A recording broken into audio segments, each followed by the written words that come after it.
Chapter 573. Even in the most chaotic world, there was a quiet corner. The light in the small room flickered.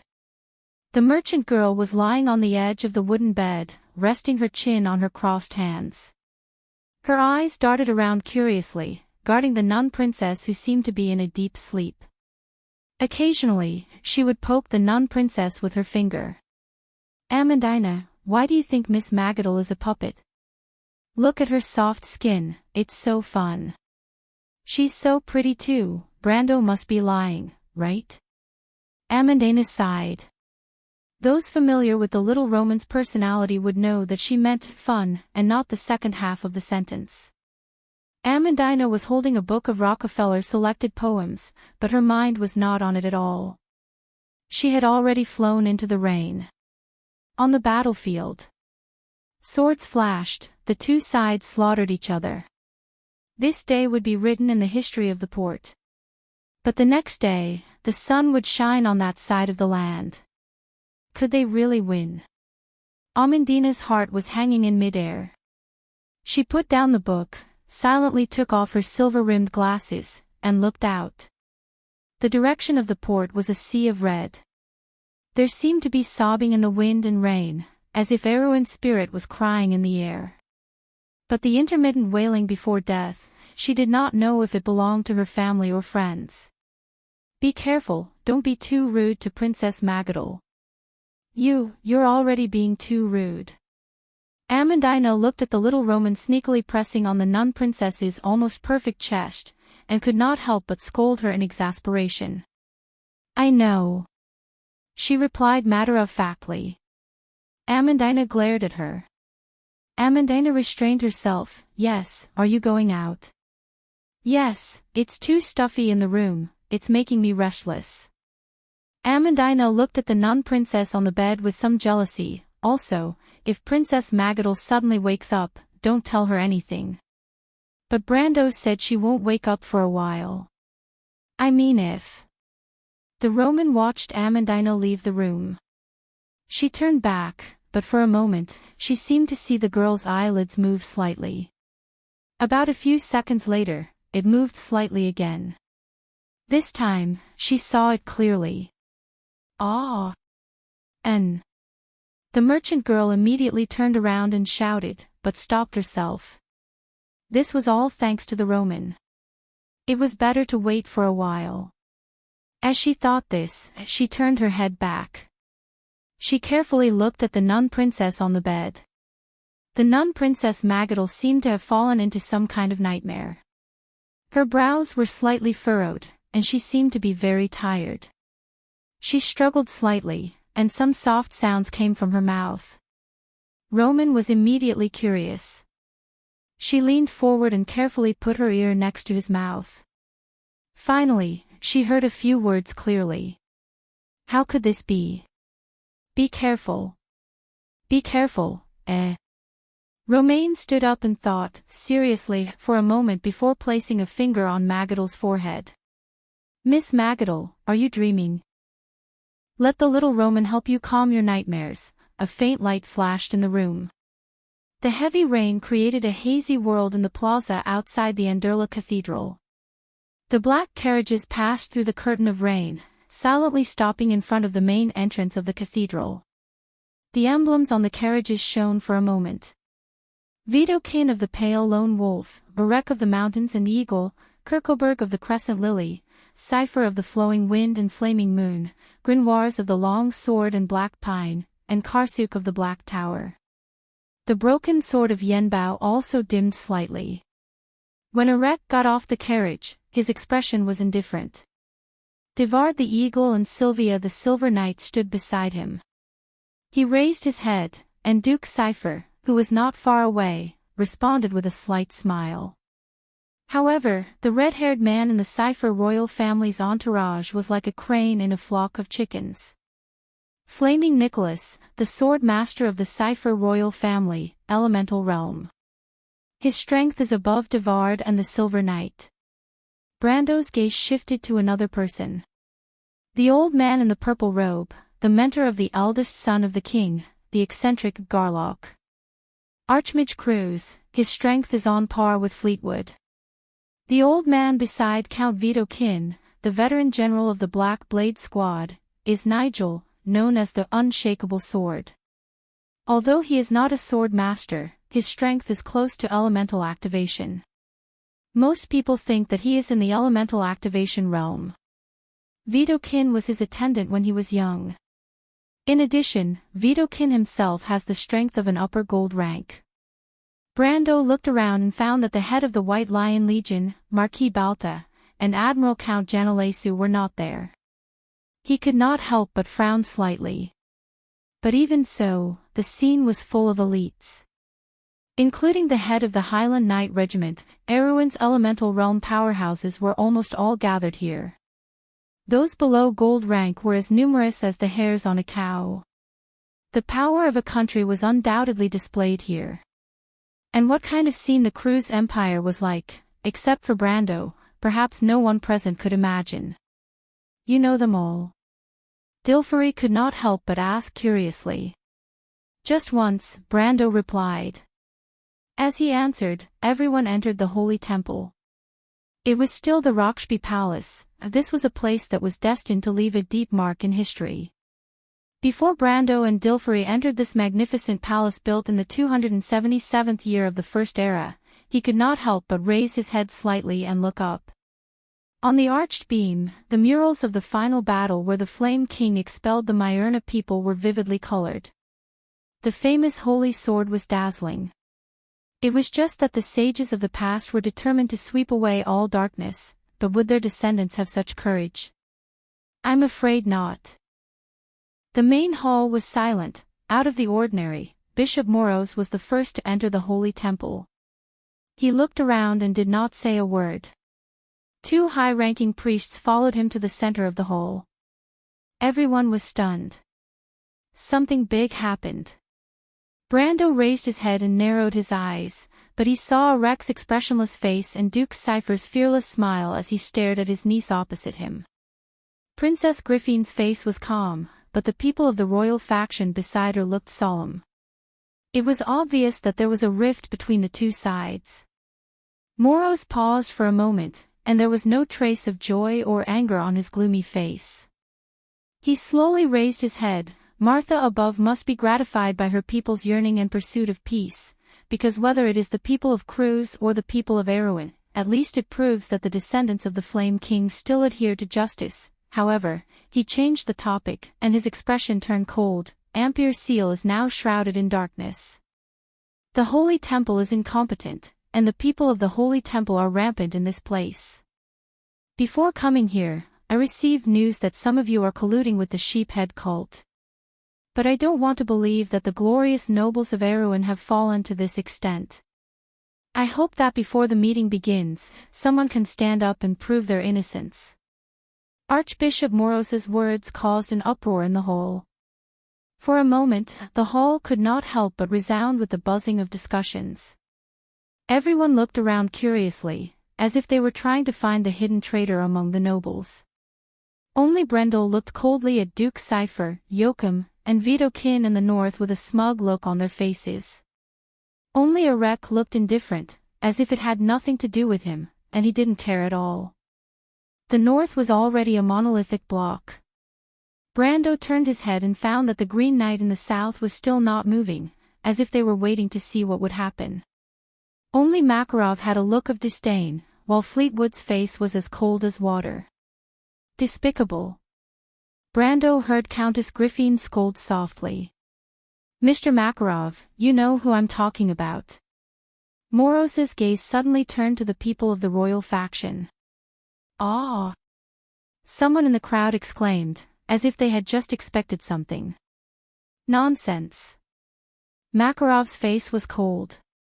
He secretly frowned. The Holy Temple had acted earlier than expected, and this made him feel a little passive. However, the other party was pressing on step by step. Could it be that they were ready for war? The Black Blade Squad had not advanced to the front line of the Grey Mountain, and only a vanguard had reached Ampere Seal. What made the other party so fearless? I also know that this is nonsense, but since it is nonsense, I hope Mr. Makarov can expose this lie and give us the truth. We must know that the nobles of Erewhon cannot be slandered. Morose replied calmly. All right, even if it's not necessary, it's just a small matter, Makarov replied coldly, but before I prove myself, do you have any proof for your words? Of course. To be exact, what I have is not evidence, but a witness. Morose added. There was an uproar. Brando also raised his eyebrows slightly. There was a traitor in the royal faction. He immediately thought. As expected, Makarov and the others immediately turned around in shock and anger. The royal faction and the old nobles had been fighting for many years, but there had never been a traitor. It was not only Makarov. Everyone present was shocked. Almost everyone in the royal faction was a hero of their time, and there was even a rumor that there were only those who died in battle, and no one who surrendered. Who would betray the royal faction? Everyone could not help but look at the royal faction in the south. But just as they looked over, someone walked out from behind Morose. It was him. Brando was shocked, but also shocked. Viscount Benninger. The half-elf princess suddenly stood up and looked at the young man in front of her as if she had never met him before. Her expression was calm, but her clenched and trembling fists said everything. Where? My brother. Her Royal Highness took a deep breath and gritted her teeth as she asked. But Benninger only glanced at her and did not care about the gloomy Makarov at the side. He raised his head and looked at everyone. Everyone knows that I once admired the princess and even betrayed my family. But even so, I cannot allow the royal faction to be in cahoots with the cultists, and I do not want to see the princess fall into it. Every word was said, and the hall was silent for a moment. Everyone present had already guessed what was going on, but they could not help but feel lucky that they did not provoke House Cypher. It was too vicious. Brendel pursed his lips. There was no mention of this viscount betraying the royal faction in the slightest. Instead, he was praised for his loyal pursuit of love. This person was really good at hiding his emotions.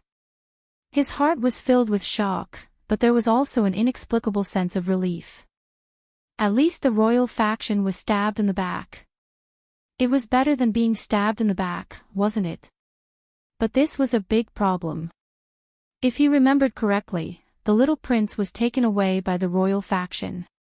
This was going to be troublesome. And there was even more trouble to come. He suddenly saw Benninger turning towards him. What was this guy doing? Count Benninger, this Mr. Brando beside you, I'm afraid he's not your aide. While Brendel's thoughts were running through his mind, Benninger spoke to Dilfari coldly. What are you waiting for? Dilfari was stunned. She never thought that the battlefield would come to her so quickly. According to Brando, they were supposed to help the princess leave Ampere Seal. This was also the mission of the Swordkeeper family. Instead of facing these messy questions head-on, Benninger did not expect her to answer. It was enough to make her look surprised. He continued to ask aggressively, Mr. Brando, the earliest news I have is that you came from Butchie, and claimed to be a Highland Knight. Then you rebelled in Tonagel, killed the local lord, and gathered people to rebel. And the other truth is that your real identity is a sheephead disciple, and you are involved with All for One. And now you are conspiring with the royal faction to seize the power of this kingdom. Am I wrong? The Viscount raised his chin slightly. Whether it's true or not, you don't have to answer. We just need to ask the noble knights from Karsuk, whether you are the descendant of the so-called Highland Knight, where did your noble identity come from, and the truth will be revealed. Brendel furrowed his brows. The other party came prepared. Although he wasn't afraid of being exposed, his identity as a rebel was going to be confirmed after today. But he could not help but turn around and look at the real knights from the mountains and highlands. After being a pirate for more than a year, it was inevitable that he would feel anxious when he saw the real deal. Benninger smiled confidently and turned to the leader of the Highland Knights. Dear leader, rumor has it that you always keep your promises and abide by the creed of the night. We believe that you will never lie, so why don't you tell us the truth?" Benninger was good with words, and the leader of the Highland Knights smiled. He was indeed an old-fashioned knight. The Highland Knights were passed down from his family, and the knight spirit was almost ingrained in his bones. The leader raised his head. From afar, he looked like an ordinary middle-aged man, but Brando happened to know this man named Bun-Eyed Norbert. When the man's eyes fell on him, he could not help but feel guilty. The title of Steel Knight was not given out of nowhere. This seemingly easygoing uncle had a great reputation in Karsuk. The number of Madara's generals that died in his hands was in the double digits, both in history and now. It was also because of him that Madara did not have much of an advantage in Karsuk during the First War of the Black Rose. The middle-aged man smiled back at Brendel, but his gaze shifted to the area behind Brendel. "The Shire, is it you?" he asked seriously. "Wow," there was an uproar in the hall. "P.S. Where is the truth?" To be continued. If you like this work, you are welcome to come to Chidian. Calm to vote for me. Your support is my biggest motivation. Chapter 574. 6:00 in the morning. The Black Blade Squad's vanguard camp. The shrill magic alarm swept through the entire camp in an instant, like a landslide or a tsunami. The black-armored knight was fully armed. He rushed out of the resting area with clanking accessories hanging from his body and went straight to his mount. Many flying dragons were spreading their wings. Viscount Kustar Bowman put down his binoculars. The sky in the south was dark. Countless raptors shuttled back and forth between the thunder and lightning. It was like the end of the world. It's the Druids. The Southerners are at their wits' end. He was silent. He flipped onto the saddle, held the nearly 5-meter-long dragon spear in one hand, and raised his left hand high. The sound of a tsunami seemed to erupt from the camp in an instant. "Black Blade Squad, 1st Dragon Cavalry Brigade, let's go. Let's go." One by one, the giant beasts rose into the air. Their outstretched wings covered the sky. The logisticians on the ground watched their knight rise into the air. It seemed that in the blink of an eye, a huge battle formation had been formed in the sky. "Dalit, don't drop the ball at the crucial moment." The ground crew shouted to the sky. "Screw you." The knight in the sky scolded. The young man looked up. In front of him, under the rain clouds, thunder and lightning were surging. Tens of thousands of raptors rushed toward him. "It's the Arrow Eagles. Watch out. They're accelerating."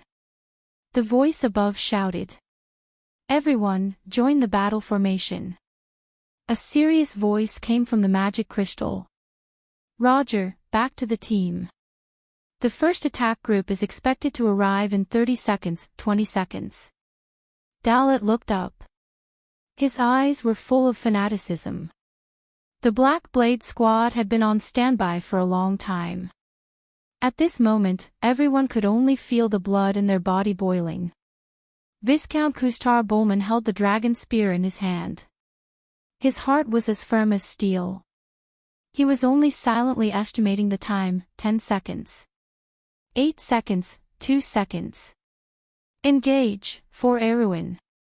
The sky of Ampere Seal seemed to be ignited by the huge sound of battle in an instant. It was boiling. The huge black dragon and the countless birds of prey crossed each other. In an instant, there was a foul wind and a rain of blood. The opened wings were like blades cutting into the storm of feathers, and the corpses of the birds fell like raindrops. However, the Wyvern Knight was also swept away by the great resistance, and the first arrow's attack formation was instantly obliterated.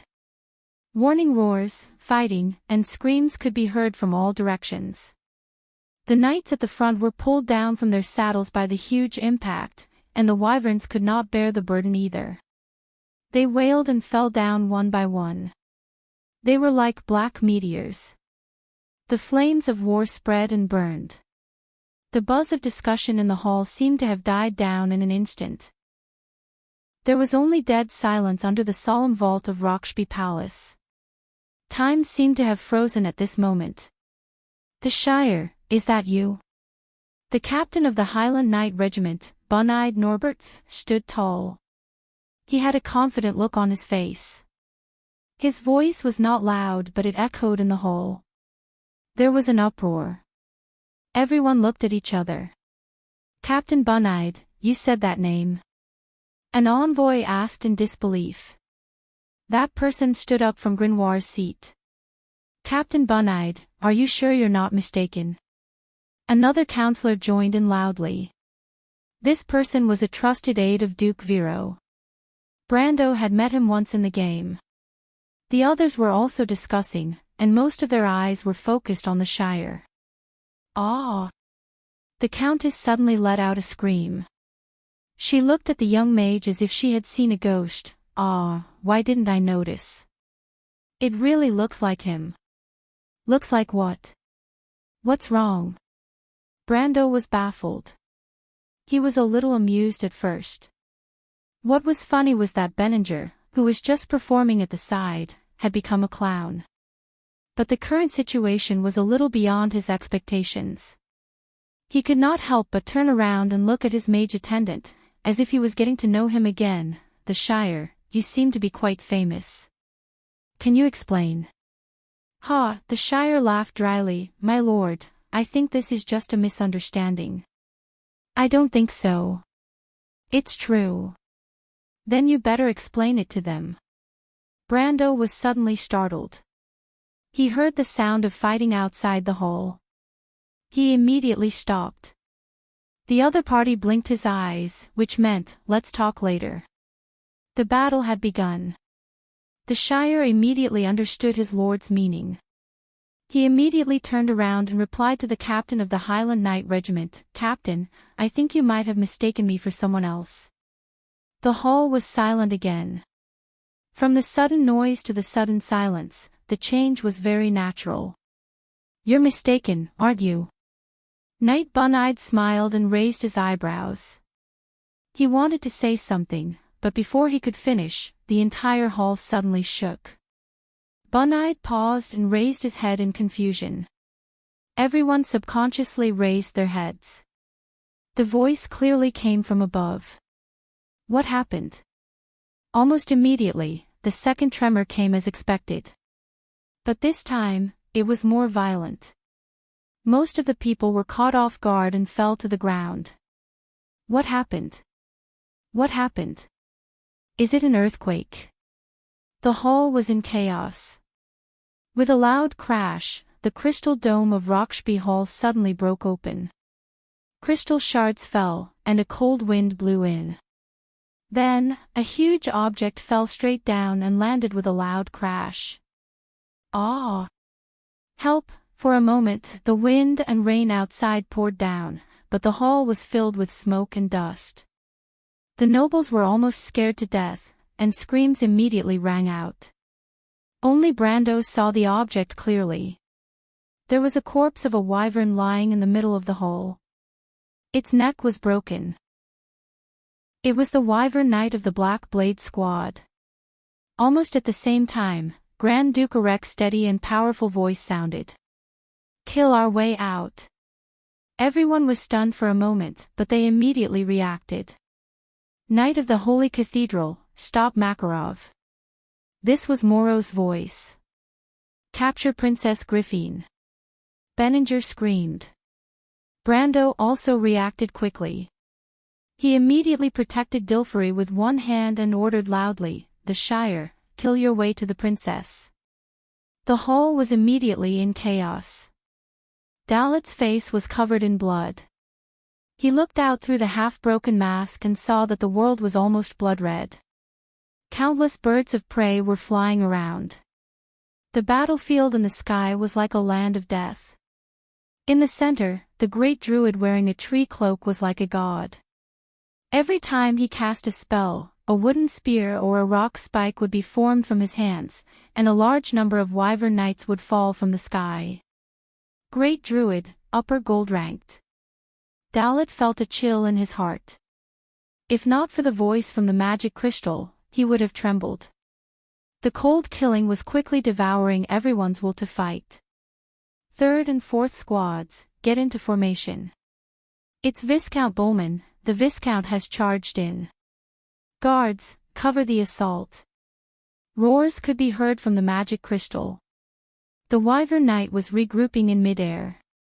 They were preparing for the final battle.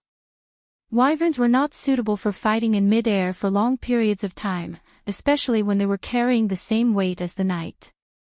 Damn those southerners. Dalit gritted his teeth.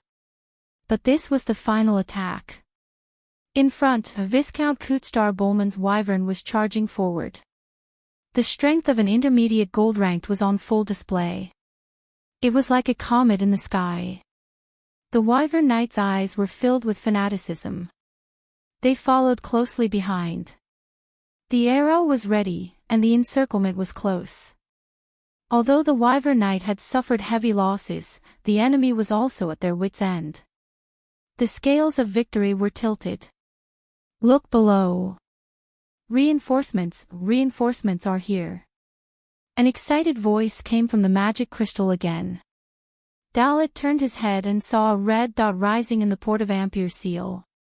The Knight Regiment of the Holy Cathedral of Fire stationed in the port, had moved. The Holy Cathedral of Fire had joined the battle. Suddenly, he just wanted to shout excitedly. It was a battle to his heart's content. But was the enemy a respectable opponent? Probably. Dalit's mind was filled with chaotic thoughts. He unconsciously glanced to the side, and then his vision was forever fixed in that direction. West of Ampere Seal. In the direction of the Erech Mountains.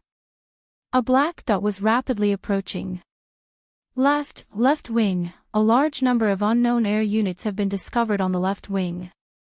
I repeat, all units, a large number of unknown air units have been discovered on the left wing. A stuttering voice came from the magic crystal. Wait. No, the other party is also a wyvern knight. Reinforcements. Everyone was stunned. Where did the reinforcements come from? But only Dalit's pupils constricted. His eyesight was excellent, and he could see the other party's origin and designation from afar. That was not reinforcements at all. It's the enemy attack. He suddenly grabbed the magic crystal and screamed. It's the Southern Legion. It's the Wyvern Cavalry of the Southern Legion. Prepare to meet the enemy. At that moment, he suddenly understood. The Knight of the Holy Cathedral of Fire was not here to support them at all. They were here to meet the Southern Legion, but why would the Southern Legion appear here? Martha above. In the midst of the storm. Nositis stood upright on his mount like a javelin, allowing the wind and rain to blow on his face. Lightning flashed and thunder lit up his eyes, but his heart was as calm as an ancient well. He subconsciously touched his cheek. The injury he suffered in the loop of trade winds had left him with a permanent scar, but then he felt relieved. A scar was a warrior's medal. At least he had returned to the Southern Legion. He looked back and saw that the wyvern beside him was carrying the same number of tree elf archers. The other party responded with a nod. They were once comrades who fought side by side, and now they were going to work together again. It was just that their target was no longer the calamity of wolves. Yes, the kingdom had abandoned them. But the Southern Legion could not abandon their homeland. Nosida raised his spear and pointed it forward. Dragoons, listen to my command. Attack formation. Target, Black Blade Squad. For Erowin, advance. A huge arrow was formed in the air. Southern Legion, advance. Everyone knew that Erowin's civil war had officially begun. In a cloud of dust, Brando faced his first opponent, a knight of the Holy Cathedral. When he saw the other party was fighting Maynard. In fact, the black-haired female knight was losing ground. But she could not afford to be careless, because Princess Griffin was just one step behind her. Seeing this, Brando did not hesitate and stabbed his sword. Brando's swordsmanship had always been fierce and barbaric, and this attack was no exception. He did not care about aristocratic etiquette at all.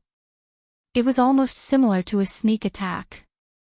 The Knight of the Holy Cathedral of Fire was a powerhouse with elemental activation, but they could not do anything in the face of such a persistent attack.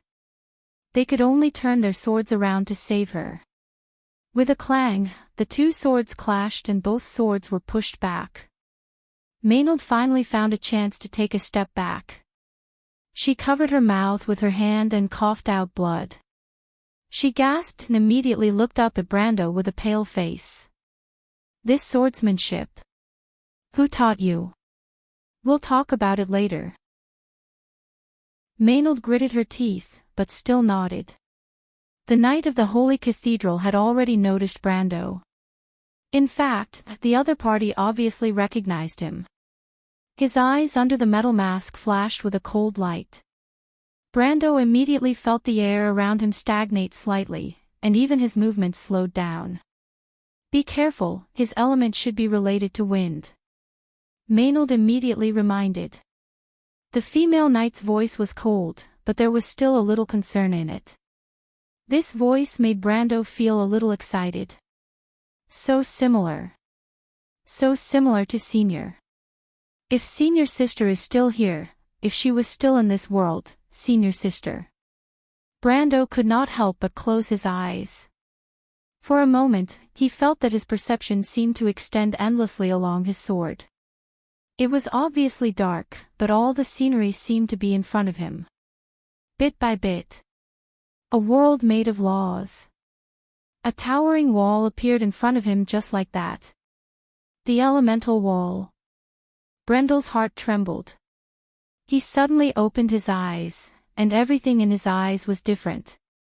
The deepest part of his eyes seemed to be burning with a silver flame.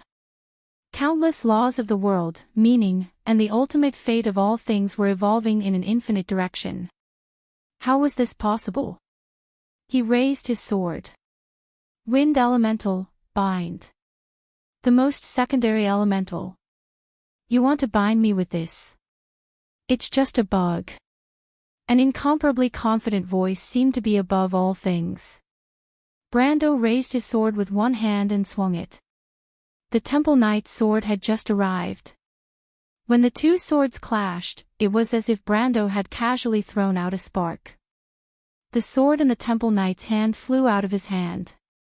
The Temple Knight was shocked. He never dreamed that there would be such a freak who could touch the elemental wall in the middle of a battle. Brando's sword was not his own strength, but the power of the law itself. As soon as he woke up, this sword was born from the world of the law. Impossible to resist. However, the Temple Knight was one of the top fighting forces of the Holy Cathedral of Fire.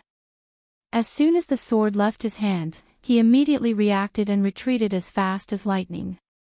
Brando leveled his sword and slashed horizontally. The tip of the sword missed the opponent by a hair. But it was exactly so. Ah, dash! The Temple Knight suddenly let out a scream of disbelief. He covered his chest with one hand. There was a wound on his breastplate that was neither too deep nor too shallow, and blood was flowing out. Brando raised his head, his heart was already ecstatic. His eyes flashed with a terrifying light. Surefire hit. P.S. Surefire hit. Looking for monthly votes. To be continued. If you like this work, you are welcome to come to Cheedian.com to vote for me. Your support is my biggest motivation. Chapter 575. The flying dust stopped for a moment, and a layer of golden lines floated in this vast and enclosed space. With Brando as the center, the other end was connected to the laws of the whole world. It only flashed for a moment and disappeared in a flash. This was element. At the same time, Brando's element status column extended down a branch, and there was a small line of attributes above it. Sure hit. As long as the lines of law are stable, the caster can make the next attack appear at any coordinate in space. Activating this authority requires 50 order power. Old friend, we finally meet again. Brando almost looked at this attribute with some nostalgia. Element, in fact, was the power of the law. There was a leap from the peak of gold to the elemental realm. It surpassed all levels of power in the mortal world, and built an insurmountable gap between the two. This gap was even far beyond the gap between gold and silver, and the gap between silver and iron. Among the mortals, only a few geniuses could finally touch the elemental wall and master this power. But once this power was mastered, after crossing the gap, it was another world. There was a consensus among the players in his previous life. The first page of the Amber Sword's history was truly opened when the first player reached level 55, to Elemental Awakening. In fact, this level fluctuated according to the part-time job. For this page, Sophie once spent 3.5 years. And at that time, the world's number one took 10 months. And this time, he took a year. But this was because he took a big detour in Tonajol and was distracted by the layout. For the same reason, he could fully estimate that his actual combat power was far beyond the so-called number one in the world at that time. Brando gently raised the blade, the tip of the sword pointed at the opposite knight, the dark blade of Halran Gaia faintly resonating with the space around it. Words were law, and cause and effect were reversed. Among the elements, must-hit had many manifestations, but his must-hit was obviously not one of them. Instead, it had a distinct spatial characteristic. The spatial element, this was almost one of the strongest elements. How could Brando not be happy? This was many times stronger than his element in his previous life. His previous life's elemental attributes could not be compared to this. Could it be that transmigration could change the elemental attributes of one's face? The soul named Sophie could not help but feel envious of Brando. Although it seemed a little strange to be jealous of himself. However, he felt that it was a pity. In the stage of elemental awakening, the upper limit of order power was 100, and using a sure hit would consume half of it. The previous sword strike was an unconscious attack after leaving the world of laws. Otherwise, the Temple Knight's head would have fallen to the ground if he was caught off guard. If he missed this opportunity, it wouldn't be so easy in the future. Even though he could make his sword appear at any point in space with just a thought, the prerequisite was that the lines of law had to be stable. Brando looked up and saw that the golden lines of law that he controlled and only he could see could not be stable over an infinite distance. In fact, beyond 50 meters, the lines of law that weaved the world would gradually dim. At the same time, where these golden lines approached the Temple Knight, there were also distortions. This meant that there were places where the lines of law overlapped and intersected with the Temple Knights. This was because the Temple Knight was also a powerhouse in the elemental realm. He had even activated his elemental attributes and was stronger than him. If not for the fact that the space elemental attribute was too strong and he was caught off guard, it would be difficult for him to kill with one blow. Of course, a sure hit was a sure hit. With such a strong elemental attribute, it was easy for him to hurt the Temple Knight. However, in order to add another scar to the Temple Knight, he would have to use up all the remaining order power. Brando had not lost his mind to this point. Unfortunately, this is only the active ability of elemental awakening. If I could actively manipulate the elements, with the strength of the space elemental attribute, I could have a fair fight with the Temple Knight. But that would have to wait until after elemental awakening.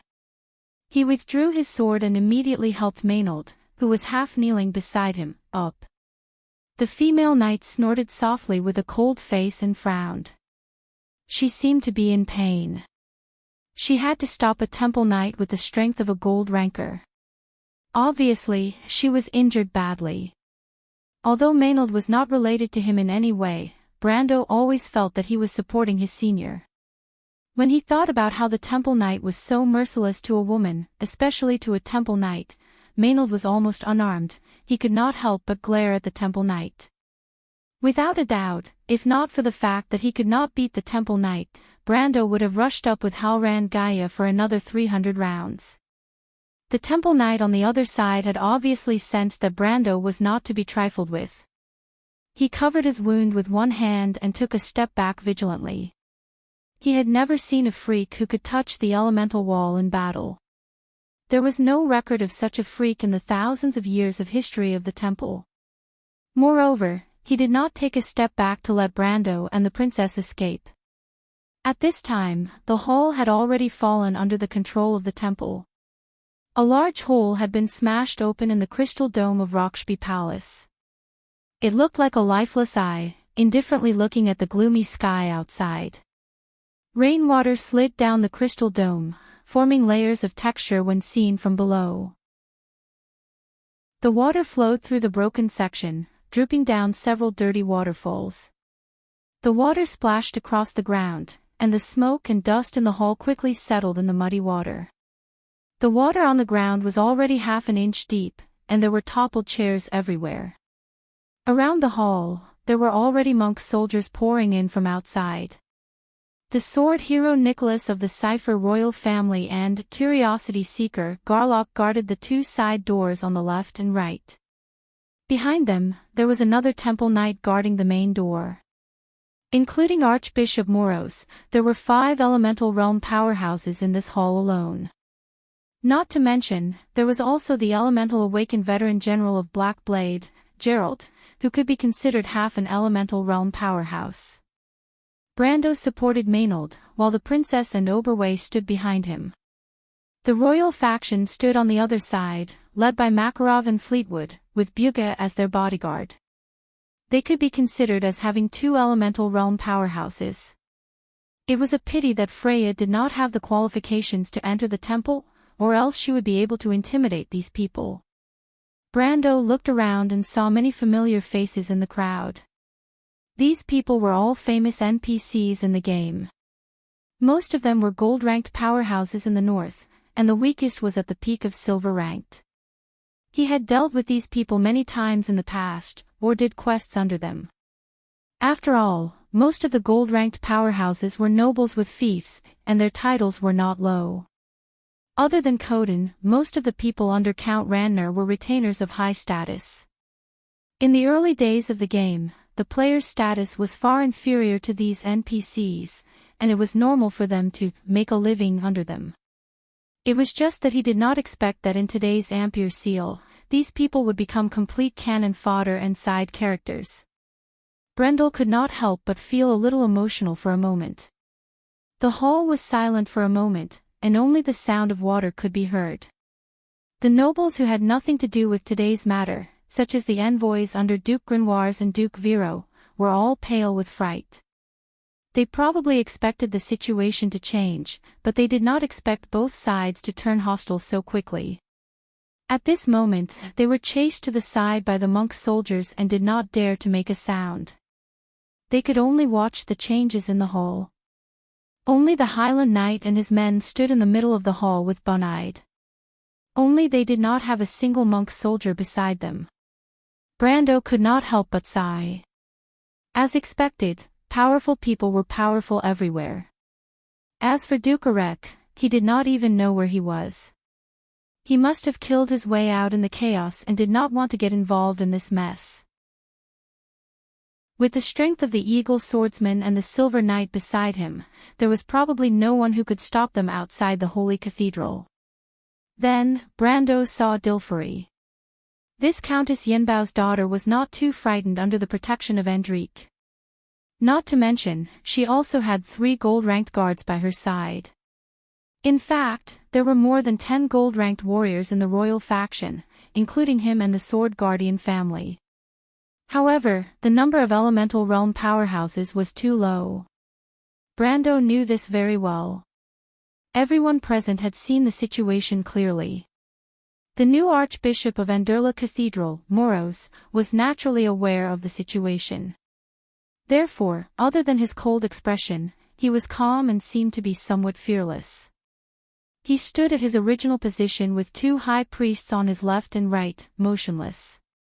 He raised his head and glanced at the Highland Knights at the side, then turned his head. Obviously, this archbishop did not intend to provoke these troublemakers. In his opinion, Duke Karsuk was fine, but the Highland Knight was the real troublesome opponent. They were backed by the Black Tower sorcerers. You say you don't know what the Black Tower sorcerers are? Then you must know that the dozens of floating cities in the sky are not just used to build floating gardens. Obviously, Duke Karsuk sent these Highland Knight to this meeting to discuss them. This duke had always been rebellious towards the central government. He knew this, but he did not want to participate in the intrigue of this kingdom. Moros glanced at Duke Cypher, who was beside him. The duke's expression was not good. Only then did he turn around and look at the princess. Your Highness, the situation is very clear. Now, what do you have to say? The head ritual master said slowly. Where is Benninger? Princess Griffin frowned and asked. She silently counted the people in the hall, but did not see the face that she hated the most. The half-elf princess's face was cold. She did not hate the archbishop for lying to her, but the fact that her brother was still in the archbishop's hands. Thinking of this, she gritted her teeth. In order to protect the safety of the witness, he has been sent to a safe place. Moros replied without changing his expression. If it was an ordinary person, he would not mind sending him out to vent the princess's anger if she agreed to his next request. But this person was different. First of all, he was the youngest son of Duke Cypher. More importantly, he was his own identity and status. He shook his head and replied, Your Highness, please do not be stubborn. No, Lord Officiant, there's a problem here, a voice suddenly said. Actually, it's like this. I think the issues that everyone wants to discuss are too complicated, but it's almost time for breakfast. Your Highness is still growing. I think you should send us out for breakfast and continue this meeting to show the etiquette of a host. Everyone was slightly stunned at first. Interrupting in this kind of situation was not a standard thing to do. Everyone present could not help but look for the person who did not follow the etiquette of a noble. But when the person finished speaking, everyone could not help but be stunned. Even Grenoires and the nobles under Duke Vero could tell that this was not a discussion about breakfast. Someone actually dared to joke about the archbishop at this time. Was he crazy? Even the leader of the Highland Knight could not help but raise his eyebrows and look over with a face full of surprise. In fact, everyone's eyes were focused on the aide of Count Yenbao because the person who spoke was Brando. If Moros's face was cold before, it was now so cold that it was almost dripping with water. He looked at Brando as if he was looking at a dead man and said, Sir, if you think that mocking me before you die will make you feel better, I don't mind if you say a few more words. He shook his head contemptuously and said, I have seen many cultists. Most of them are people like you who only know how to talk.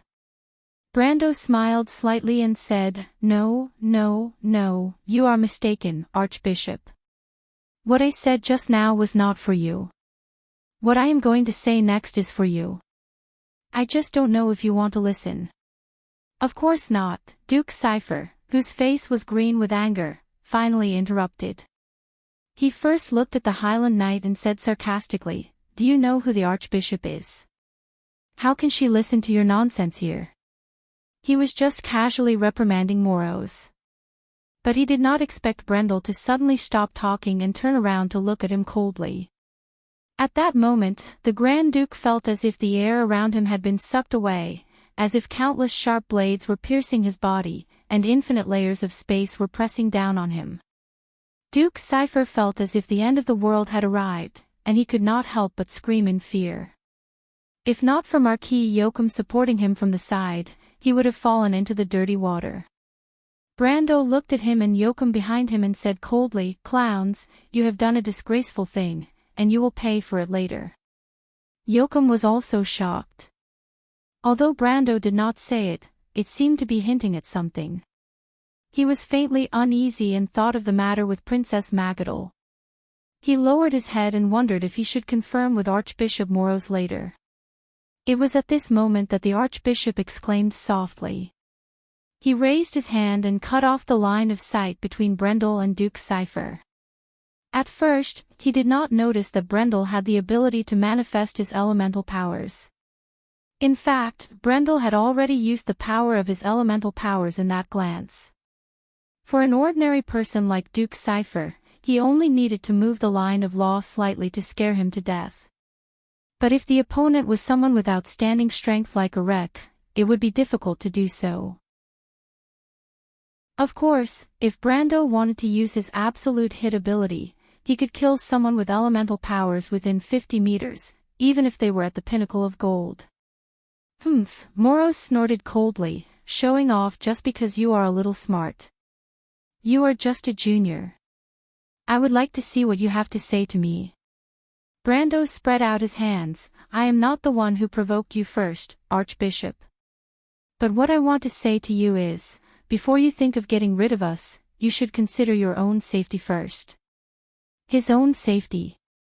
Moros could not help but feel a little amused. In fact, he was sneering. Of course, it could not be ruled out that Brando was hiding his strength. Otherwise, it would be impossible to explain how his strength had increased so quickly. But as an elemental realm priest, how could he be killed by 4 elemental powerhouses? Even the strongest of the officiators in the Holy Cathedral of Fire did not have such strength. But before he could retract his sneer, just as Brando finished his last word, he suddenly felt a chill run down his spine. Since Moros had reached this point in his life, he had encountered at least 800 big and small dangers. For someone like him, no matter how terrible the crisis was, he wouldn't be afraid. But this time, Moros had an illusion that he was being targeted by a terrible giant beast and would die in the next moment. He had not had such a premonition for many years. His expression changed and he subconsciously turned his head. But there were too many people around and someone had already shouted, "Look over there, who is that?" Moros saw a hand reaching out from the void beside Brando. This hand was lifting a piece of cloth. To be exact, it was a cloak. Giant's cloak, he was quite knowledgeable and recognized it at a glance. But the next moment, the Archbishop could not help but jump up. Not only him, but all the high-ranking priests and knight from Cruz could not help but show a look of fear. This is impossible. Mephisto. Ash Sword Saint. Long time no see, Moros. This time, I have a gift for you people from Cruz. A middle-aged man smiled at them, as if he was harmless. But in the next moment, a terrible power spread out from his body and shrouded the entire hall in an instant. Everyone's expression changed. This was the most powerful aura in the mortal world. P.S. I was stuck in the morning and wanted to take a break to find some inspiration. But after thinking about it, I decided that it would be better to write a chapter every day so that it would not break again. Fortunately, I finally finished it. Sure enough, people still have to force themselves. To be continued. If you like this work, you are welcome to come to Chidian. Calm to vote for me. Your support is my biggest motivation. Chapter 576. Back in the Black Forest, Mephisto's power was far from what it was today. He could barely hold on in front of Endesha, the Lord of Withering, who controlled the elemental realm. But after the battle with Endesha, his understanding of the Grey Realm deepened. He broke through the peak of elemental activation and entered the ultimate realm. According to Brando's knowledge, this prodigy sword saint would only reach this level in about 5 years. At this rate, it was not impossible for him to enter the Sage Realm in the Great Era. Elemental 5 Realms. Elemental Activation, Elemental Truth, Ultimate Realm, Sage Realm. Since the earliest era, Tiamat, the law of the world and magic, had written down such rules. After the elemental activation, those who passed through the 5 worlds were like travelers. Only after passing through them one by one could they reach the ultimate realm that Martha called. The first world, Justo's wall of truth and thorns, was the wall of elemental elements. Only by passing through this long wall on the line of law of the world could one reach the first world. Mortals called it elemental activation, a world that touched upon the truth. The second world, White Tower, Ovilia. Legend has it that the White Tower supported all the order in Wound. It was the beginning and end of all the lines of law. All the laws formed a circle called the world, with it as the center. Martha wrote down all the truths and laws on the White Tower. Travelers climbed up the White Tower and understood the true meaning of the world one by one. It was like a child and an elder walking hand in hand. Mortals called it elemental truth. The third world, Spiral Peak, Holy Mountain Yggdrasil, the place where all the truth was born. Above the White Tower, a huge spiral was completely opposite to the White Tower. It was a place of chaos. Pale Poem described it as Martha's hometown. This was the place where chaos and order were in harmony. The world was black on the top and white on the bottom, coexisting. Fragments of the old world floated in the endless distortion. Wound was rooted in this soil, and at the same time, it deduced the past, present, and future. After mastering the ultimate realm, one would enter the ultimate realm, the sacred palace. The fourth world, the final plains. This was the place where Martha had created the Wound. Now, there was only a gray-white plain, and the most primitive power and elements were running on the plain. Looking up, the sky was the sea of magic. The sea of magic was magnificent, never stopping, and always flowing in one direction. It was the direction of time, space, and all kinds of energy. This was also the lowest level world closest to Wound. It could be said that it was the shadow of Wound. Finally, the fifth world, the Lake of Beginnings, the place where life was first born. Legend had it that this place was connected to the abyss pool of the blind goddess Irene. Thus, it could reveal all secrets and truths, even the future. Only by reaching this place would a mortal be able to return to their original self, transcend mortality, and step into the realm of true saints. It was what mortals called the sage domain. Of course, he didn't really want to reach these worlds. But as his power grew, he would gradually see these scenes in his spiritual world. Just like when Brando touched the elemental wall, the invisible wall of laws did exist in his spiritual world. Now, he had one foot in the door of transcendence. In fact, after the battle with Andesha, he saw the ultimate meaning of the Spiral Peak. The ultimate realm had long since opened its doors to him. The ultimate meaning of the gray element. He stood there with his famous great sword still in its sheath. He smiled at the 2 high-ranked priests of Cruz, the 2 knights of the Holy Cathedral, and Archbishop Moros. But it was as if the world had turned into a colorless gray. In this gray world, there was no black and white, no 2 opposite poles. There was no such thing as time flowing or not flowing, and there was no such thing as death or existence. Everything was in a state between 2 extremes. Thus, Mephisto didn't care whether he was attacking or defending. In his law, life and death were nothingness, and existence was meaningless. He just stood there in front of Moros, and the Archbishop felt his hair stand on end. He felt as if he would turn into ashes with a single glance. His existence was even more worthless than ashes. The ultimate realm. Moros' expression changed. "Why am I here, Moros? You know best." Mephisto did not answer. Instead, he said, "When my country died, I knew where you were." Upon hearing this, the Archbishop of Anderla Cathedral knew that there was no going back. "Mephisto, it's not too late to regret." He winked at his subordinates. The Holy Cathedral Knight received the order and stabbed Mephisto with his sword. But the Grey Sword Saint did not seem to see it. The sword pierced through his body. Petty tricks won't save you, Moros. Today, you're dead. Everyone saw this strange scene clearly. In a world of grey, just a moment ago, they were still in the hall of Roxby Palace, but in the next moment, the whole world seemed to have turned into a greyish-white wilderness. The grey sword saint was in the middle of the field. The holy cathedral knight stabbed him as if he had stabbed a piece of paper or an illusion. But Mephisto's illusion was still talking. Eden Rant, the Wind Knight of the Holy Cathedral. What a great reputation. He waved his hand, and the great sword on his back drew an unparalleled arc in the air. Although it felt like an illusion, the paladin's arm that was holding the great sword was sent flying high into the air with a dull thud. Countless droplets of blood spurted out.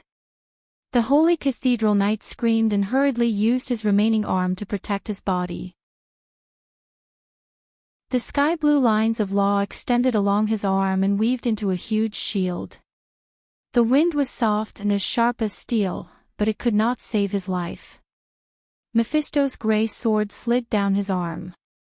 Wherever it passed, the sky-blue lines of law were assimilated and disintegrated. If time does not flow, the wind will naturally stop as well. Mephisto stabbed the knight's heart. 2/3 of the blade went in, and the tip of the sword even pierced the knight's back armor. Eden Rant struggled futilely like a lobster on a skewer. Gurgling sounds came from his mouth. Then his head fell to the side and he lost all signs of life.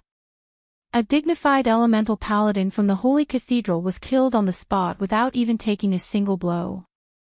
Almost everyone present except Brendel swallowed a mouthful of saliva. Now! Moros growled. I hold the holy commandment in my hand. In the name of the Lord of Flames, De Fuse, I command this pure fire to purify all sins in the world. He pointed forward, and the temperature in Roxby Hall suddenly rose. The ground in the hall seemed to crack, and the water in the hall instantly evaporated into white smoke. The ground rumbled, and golden rays of light shot out from the cracks. The marble pillars of the Anderla Cathedral cracked, and under the ground, a sea of magma gushed out. In an instant, the hall looked like hell. Flame of sin. Brando and Greysword Saint Mephistopheles cursed in their hearts at the same time. They were probably the only ones who knew what was going on. One of them had 2 lifetimes of experience, while the other had been enemies with Cruz and the Holy Cathedral of Fire all year round. Naturally, they could tell that Moros's holy spell was the 10th circle spell, Flame of Sin. Once this spell was cast, the Anderla Great Temple would be reduced to the dust of history. Brando cursed in his heart, but this was probably not the time to curse. He immediately pulled Maynard and Princess Griffin back.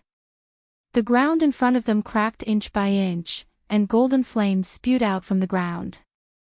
Everything touched by the flames turned into ashes in an instant. Fortunately, he reacted quickly, but the noble envoys on the other side were not so lucky. Most of them were caught in the flames at the first moment and turned into ashes while screaming. The Shire reacted quickly as a mage.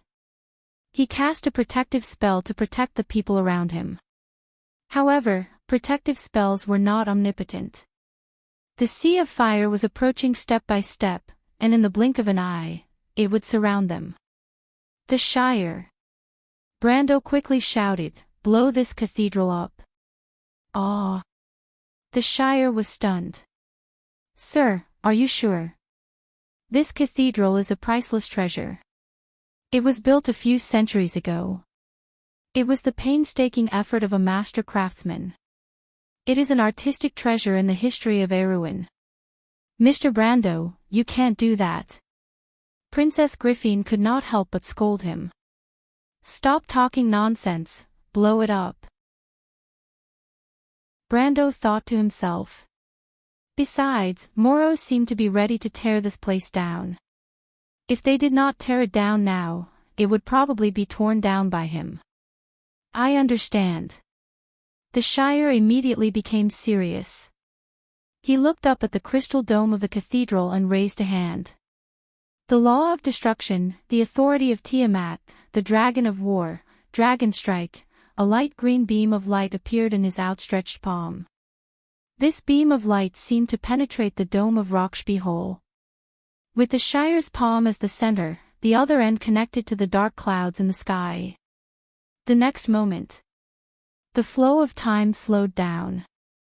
Space rapidly condensed in the center of his palm until it formed a singularity. In an instant, a bright white light burst out from that singularity. The entire space seemed to have undergone a strange expansion. Then, a huge shock wave appeared. Everyone who wasn't affected by the flame subconsciously looked up, only to see that the entire upper half of the Anderla Cathedral seemed to have been blown apart by the shock wave. The stones, wood, tiles, glass, and crystals seemed to have been disintegrating in all directions before exploding in a single explosion. Boom! Looking from a few miles away, even the whole of Ampere Seal witnessed the explosion. Everyone in the port and above the port could not help but stop and stare dumbfoundedly as more than half of the Anderla Cathedral was blown apart. Rockshby Hall was now an open-air pile of rubble. Everyone in the hall stiffly retracted their gazes and looked at the young man who caused all this. Brando, you. Princess Griffin bit her lower lip. Her face was pale and she almost fainted from anger. Brando could not help but facepalm. The Shire, I asked you to blow up Rockshby Hall, not the entire Anderla Cathedral. But you said to blow up the cathedral, my lord. The Shire was extremely innocent. This is a misunderstanding. Brando looked at Griffin guiltily. The future Princess Regent was so angry that she could not speak. The Anderla Cathedral was one of Erewhon's most precious cultural relics. Most importantly, this cathedral was built on the site of the former King Eric's palace. It's all right. Besides, isn't there still half of it left? The Shire replied very optimistically. But before he could finish, there was a loud bang and a column of magma spewed out from the ground. Next, countless amounts of fire and magma spewed out from the rubble. In the blink of an eye, the remaining structure of the Anderla Cathedral was caught in a sea of fire. The ground was still trembling and roaring. It was obvious that the true power of the level 10 spell was still buried deep underground, ready to unleash its final fury on the cathedral. Brando's face suddenly changed. Quick, leave this place. In fact, there was no need for him to remind them. In the hall, if there was still a hall, the remaining people had already begun to panic and were pushing each other to escape. Wait, what about that uncle? Dilfery asked loudly. Brando glanced at the sea of fire. The flames had completely covered the figures of Moros and the Ash Sword Saint. He shook his head. Don't worry, Moros is still not his match. The ones who should be worried are us. Us? Brando nodded seriously. To be continued. If you like this work, you are welcome to come to Chidian. Come to vote for me. Your support is my biggest motivation. Chapter 577. Moros, you've gone mad. I'm not the mad one, Mephistopheles. Do you think you can destroy everything? You're wrong. You can't do anything. Archbishop Moro's robe fluttered in the hot wind, and a sinister smile appeared on his cold face. Don't compare me with those cowards. What you and they are after is not worth mentioning. My goal is noble. Moros. The Ash Sword Saint rested his sword on his shoulder, and his grey eyes burned with madness. Golden lava spewed out from the ground, but he ignored it. Instead, he bared his white teeth and stared at the Archbishop like a wild beast. You've got one thing wrong. I don't care about your goal. I'm only here to kill you. No murderer can go unpunished. I'm not an exception. You're not an exception. Even the Emperor of the Cruz Empire is not an exception. So, the gray-haired man in black raised his sword and pointed it at the stunned Moros. please go to hell." A grey ripple spread out from the tip of his sword. In an instant, the Rockshby Palace and the Anderla Cathedral disappeared. Only a vast grey plain was left between the two men. The flames underground seemed to have lost their last shackles. In an instant, a sea of fire rose from the feet of Moros and Mephistopheles. At this moment, the level 10 spell was finally completed, and it exploded with its greatest power. It was as if a golden flame sword had pierced out from the ground. The blade was hundreds of feet wide and pierced into the sky. A pillar of light could be seen from dozens of miles away. A golden red cross shone in the sky. All of the terrifying power burned away the Ash Sword Saint's robes, revealing his inner armor. The black armor gradually turned golden red, and the gray lines of law flickered. Every line was dazzling, and even his eyebrows and hair were set ablaze, making him look like a man on fire. However, Mephistopheles did not seem to hear it. He stepped out of the flames. The flames burned on his body, but they were cold and had no temperature. His eyes reflected the golden red flames as he approached Moros step by step. He was like a monster that had walked out of the lava pool of hell. The Ash Sword Saint raised his sword, which was covered in a layer of golden red. It had already turned into a huge flaming sword. "No, the flames can't hurt you. No, you are protected by the power of this world. Where is this place?" Moros screamed. "Moros, you could have used your strongest offensive spell and your elemental power. You would have had a chance to win this battle. However, you chose to use this AoE spell. You are too greedy." Mephistopheles shook his head as he walked closer to Moros. The final plane, the grey field. "I see." Moros suddenly understood. "I see. This is the fourth realm." He suddenly screamed as the Ash Sword Saint's sword stabbed into his chest. The Archbishop, who was in the middle of channeling the spell, could not move at all. The terrifying power of the backlash immediately surged into his body, burning his limbs in an instant. "Ah!" Moros suddenly laughed. You think I'm greedy? You're wrong, cough cough. Mephisto, why don't you go and save them, they're dead meat." The Ash Sword Saint looked at him with pity in his eyes. Moros suddenly stopped, and a look of astonishment appeared on his face. "What do you mean by that look?" "Moros. You've underestimated him." "Him?" The Ash Sword Saint nodded. Moros coughed violently. The light in his eyes was fading rapidly. At the last moment of his life, he seemed to see the huge ring again. Everything returns to ring, everything returns to one.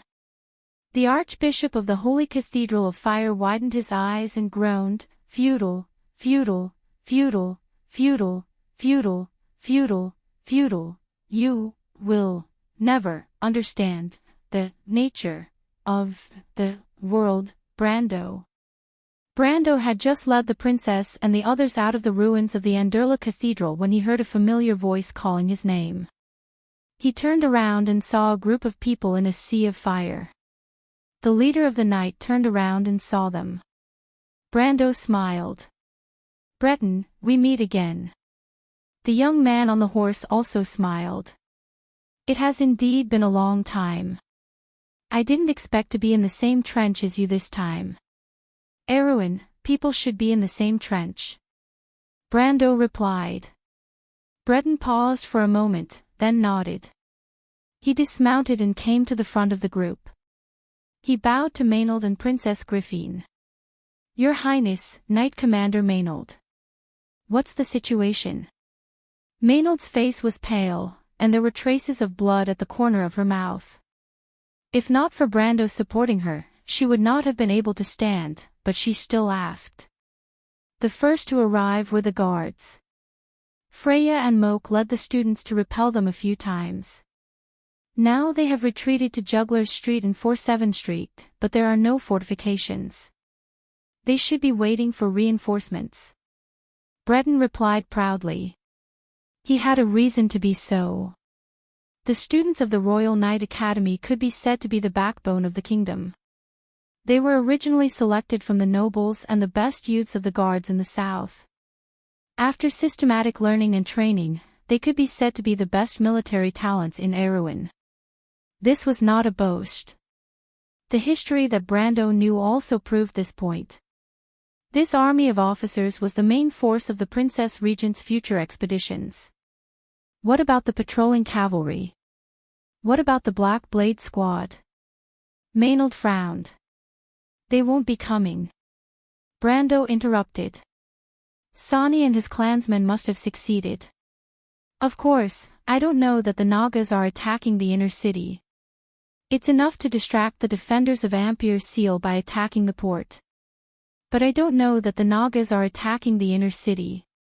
It's enough to distract the defenders of Ampere Seal. As for the Black Blade Squad, the Wyvern Knight from both sides were currently engaged in a fierce battle in the sky above Ampere Seal. From time to time, the corpses of wyverns and birds of prey would fall from the sky and shatter into pieces. For Brando, it was actually very easy to convince the Southern Legion. Ironically, because of the situation in Erewhon, the Southern Legion that guarded the borders of the kingdom had fallen into oblivion. In fact, the royal faction had always tacitly allowed Count Randner to collude with Madara. This made the Southern Legion's life even more difficult. In fact, 2 years later, when the current commander of the Southern Legion, Count Lydi, died in battle, the Southern Legion was basically disbanded and erased from history. Later on, when Erewhon was revived, Madara invaded the southern border for the second time, and almost overnight, the Valkyrie was attacked from the back and died in the Crimson Canyon. In fact, a large part of the reason was the evil karma that the royal faction had sowed. The destruction of the Southern Legion in this era was seen as a compromise with Count Randner. Although the royal faction won in the end, it deeply hurt the hearts of the people in the south. Brando naturally would not let this happen again, but he lacked an opportunity. Furthermore, he did not know where the Southern Legion was at this moment. It was not until Nausicaa's appearance that a real opportunity presented itself in front of him. Both sides hit it off almost immediately. The Southern Legion that was at the end of their road desperately needed an ally, especially when Brando could use the princess's name. At the same time, unlike the royal faction, he did not have a good impression of Count Randner, so he immediately sold him out. In fact, it could not be said that he sold him out. He and Count Randner were originally mortal enemies, and forming an alliance with the Southern Legion could be said to be killing two birds with one stone.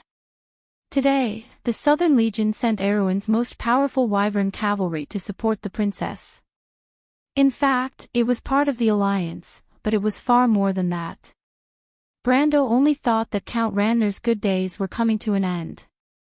But this thought only lasted for a moment, because everyone was looking at him at this moment. Our ally is restraining them, Brando immediately replied. Breton, are there any guards at the King's Trail and Forest Avenue? Breton looked at Maynard, while the black-haired female knight looked at Princess Griffin. The half-fairy princess was standing in the middle of the crowd with a rain-proof cloak, her face still pale. She nodded. Leave everything to Mr. Brando. But wait a moment, Princess Griffin raised her head and looked at Brando. Mr. Brando, Ampere Seal is a famous city in history, and there are many things that are truly precious to the people of Erewhon other than money and power. If you have no other choice, I hope that I know. Brando nodded. It seemed that the destruction of the Anderla Cathedral had caused her to hold a grudge. In fact, it was not only the princess, but he was also heartbroken. Just like what Princess Griffin said, this was a kingdom with a long history, and there were many things that were regarded as spiritual symbols in this land. If they were to completely destroy everything for the sake of victory, the damage to this ancient kingdom and its people would be unimaginable. But war was war, and Brando could only reply, "We will do our best to protect everything, Your Highness. What we want is not a battered Erewhon." Princess Griffin nodded calmly, indicating that she agreed. He turned his head back. Breton glanced at him and nodded in agreement. He was born in Brags, and there was a famous clock tower in the city of Brags. Almost everyone who grew up in Brags had memories of this clock tower since childhood, and they proudly regarded it as the symbol of Brags. If one day this clock tower were to collapse in the flames of war, he believed that everyone in Brags would feel sad. Sometimes, these spiritual symbols were not only precious treasures, but also symbols of hope. As long as they were still there, Erewhon would eventually rise from the ashes. This was the power of culture, and Breton deeply agreed with this point in his heart. Brando, there are no traces of the guards in the direction of the King's Walk and Forest Avenue, but if we head north, there should be a garrison station near the north gate of Ampere Seal. Although the Anderla Cathedral was located on the central axis of Ampere Seal, it was actually located in the east near the port area, in fact, in the center of the old port area. There were 5 main roads that led to the cathedral. The King's Walk and Forest Avenue were north of the cathedral, and the Juggler's Street and 47 Avenue were south of the cathedral. There was also Petrol Street that led east to the port of Petrol Fortress. Brando let the Nagas occupy the port, and his actual plan was to let the princess and the rest break through to the north, near the Silver Lighthouse outside the city. There was a ship waiting for them there, and then both sides would leave the Silver Lighthouse Bay and rendezvous in the outer sea of Ampere Seal. This plan seemed extremely bold, but it was full of possibilities. First of all, the north was the hinterland controlled by Duke Cypher, and no one would think that they would break through to the north. Secondly, the sea was raging, and there was almost no possibility of leaving Ampere Seal through the outer sea. But all of this was possible because of the existence of the demon whale. Now it seemed that the other side had indeed deployed a large number of troops in the south gate. After listening to Breton's description, Brando replied, Ampere Seal has nearly 30,000 Coast Guards, so it's normal for there to be a large group of troops in front of us. He raised his head. How many people do we have? More than 200 cadets under the command of Freya and Mok. 200 against 1,000. Brando silently looked at the darkness in the north. These were the 200 cadets of the Royal Knight Academy, the backbone of Erewhon's resurgence. This elite troop that belonged to Her Royal Highness had shed their last drop of blood in the Second War of the Black Roses, and was completely annihilated in the Crimson Canyon together with the Valkyrie. But in this era of Aween, there was no army that could match them. He raised his head, and the wind and rain in the dark fell on him. Your Royal Highness, please give the order for us to break through to the north and rendezvous with my men. The braziers in Petrol Fortress were burning fiercely, reflecting the faces of everyone who was in a hurry. But this warmth could not dispel the chill in everyone's hearts in the hall. Everyone's face was gloomy. Marquis Urien frowned as he sat at a long table. On the long table was a huge map of the port of Ampere Seal and the nearby areas. There were more and more indicators on the map that represented the enemy. According to the latest round of intelligence, the Nagas had already attacked the trade street along Petrol Avenue. If Petrol Fortress could not stop them, then the inner city would be a smooth path ahead of them. The Marquis rubbed his frowning brows. Let's go out and take a look. After that, he stood up, his armor clattering. Before anyone could stop him, the commander of the Coast Guards of Ampere Seal had already pushed open the door with a crash. Outside, there was a storm, lightning, and thunder. My lord. Urien was silent. He looked at the rain, and the nearby streets were already filled with people. The flag that represented the Coast Guard still appeared on the main streets near Petrol Avenue, but a few places had already become prominent in the fierce battle. The Nagas' attack was unusually fierce. This was not a robbery at all, but an invasion. Their enemies were soon clear. They were the Grey Fin Nagas Guards. The Grey Fin Nagas Guards were a standard Tier 2 army in the game. Not to mention the Coast Guards of Ampere Seal, even Erewhon's regular army was no match for them. The shining Poseidon scepter was like a sharp sword hanging in everyone's heart, and they were not in the mood to speak at all. In the midst of the silence, there was a blurry darkness further away. Other than the earth-shattering killings that proved that there was a battle in those places, the entire port had become a giant beast that devoured lives. The casualties were heavy. Xenopoli and his patrolling cavalry are still holding on, but they won't be able to hold on for much longer. The Marquis turned around. Let Eben and Inish bring their troops to support us. My lord, but the Archbishop has ordered that the defense of the South Gate must not be transferred. I'm in charge here now. The Marquis stood in the rain and interrupted him. He turned around and said word by word, "This is Ampere Seal, and the Frauda Forest is to the south. The territory of the royal faction is separated by the Erech Mountains. Why do we have to invest so much in the South Gate? Is the royal faction already at our doorstep? But Her Highness, that has nothing to do with us."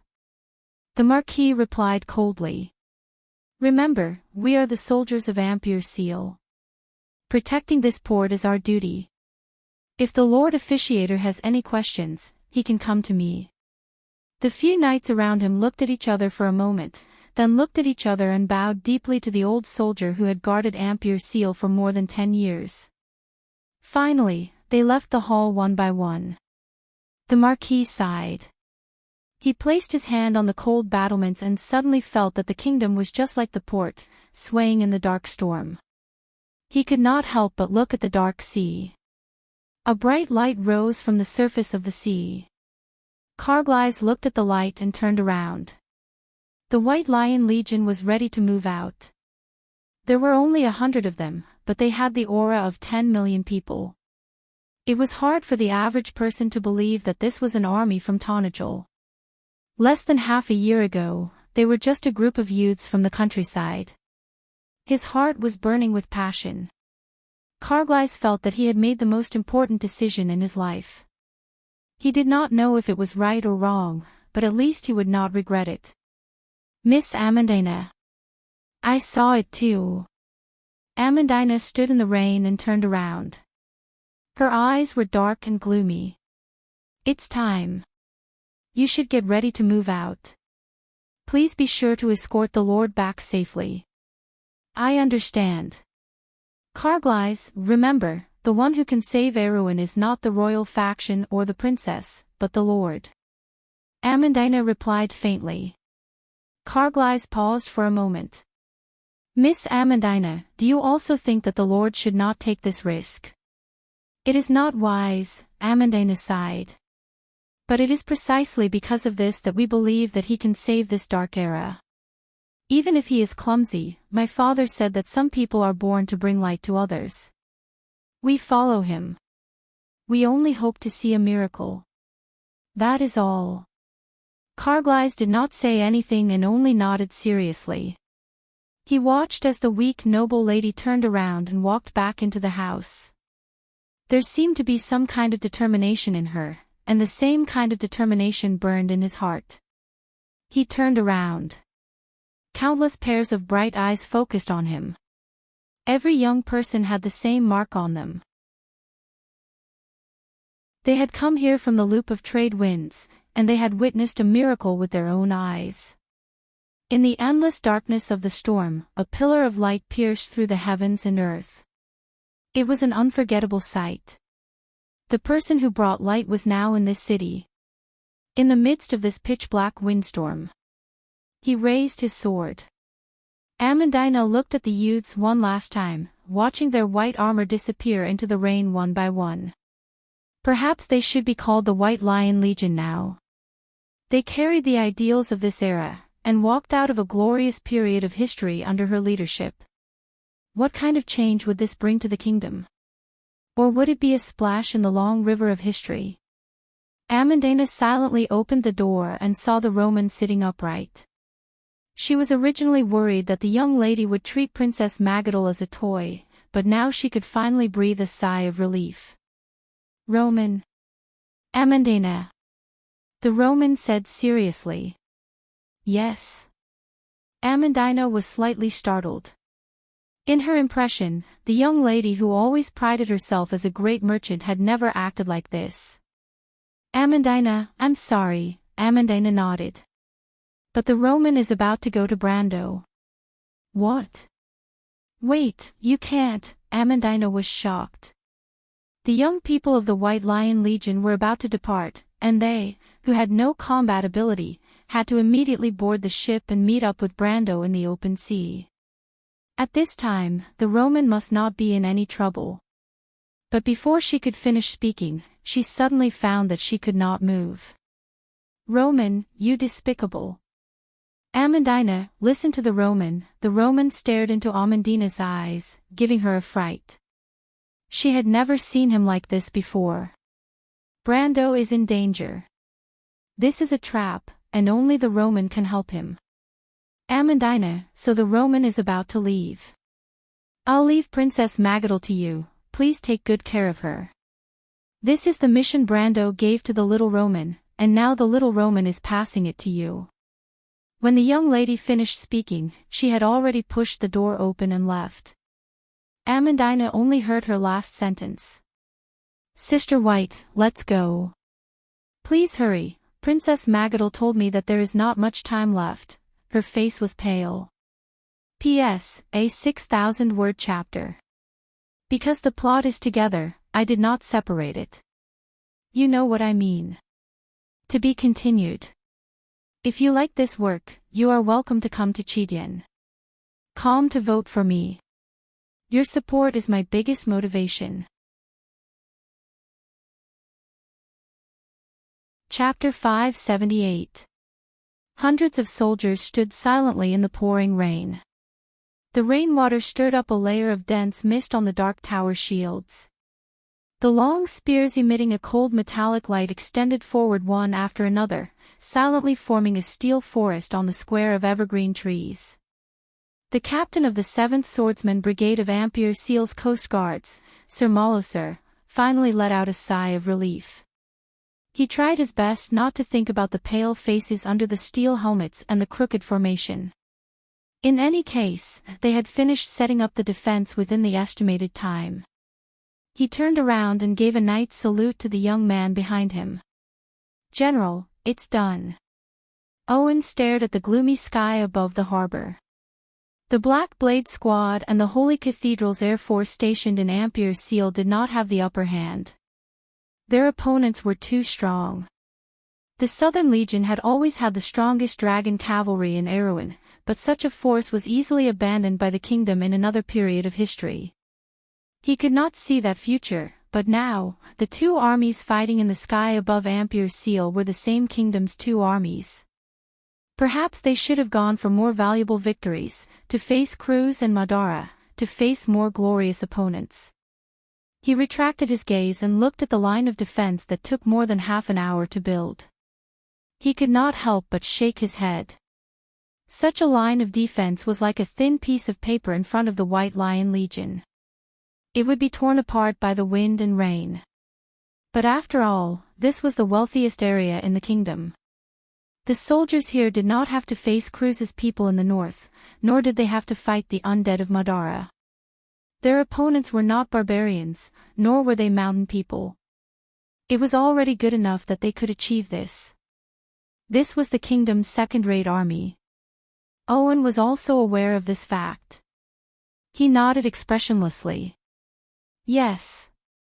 Sir Molosser secretly wiped the sweat off his forehead.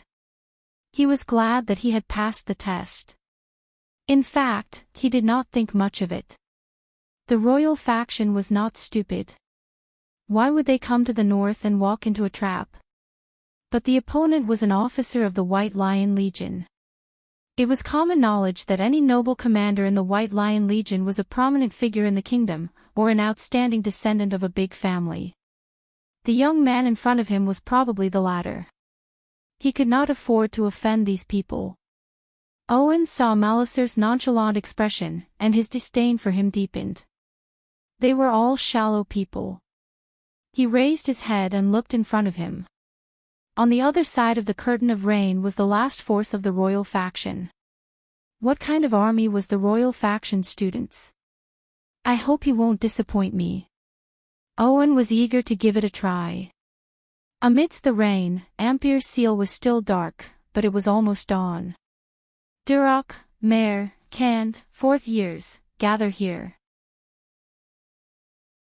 The young officer on the warhorse raised the black war flag high, like a totem standing in the wind and rain. The young people from the royally non-commissioned official academy quickly separated into groups. Their movements were uniform and well-trained. In the pouring rain, there was only the sound of footsteps and the occasional clash between scabbards and leather boots. Ahead of them, they passed through the continuous line of rain. The scouts and cavaliers were intertwining with each other as they sent back information.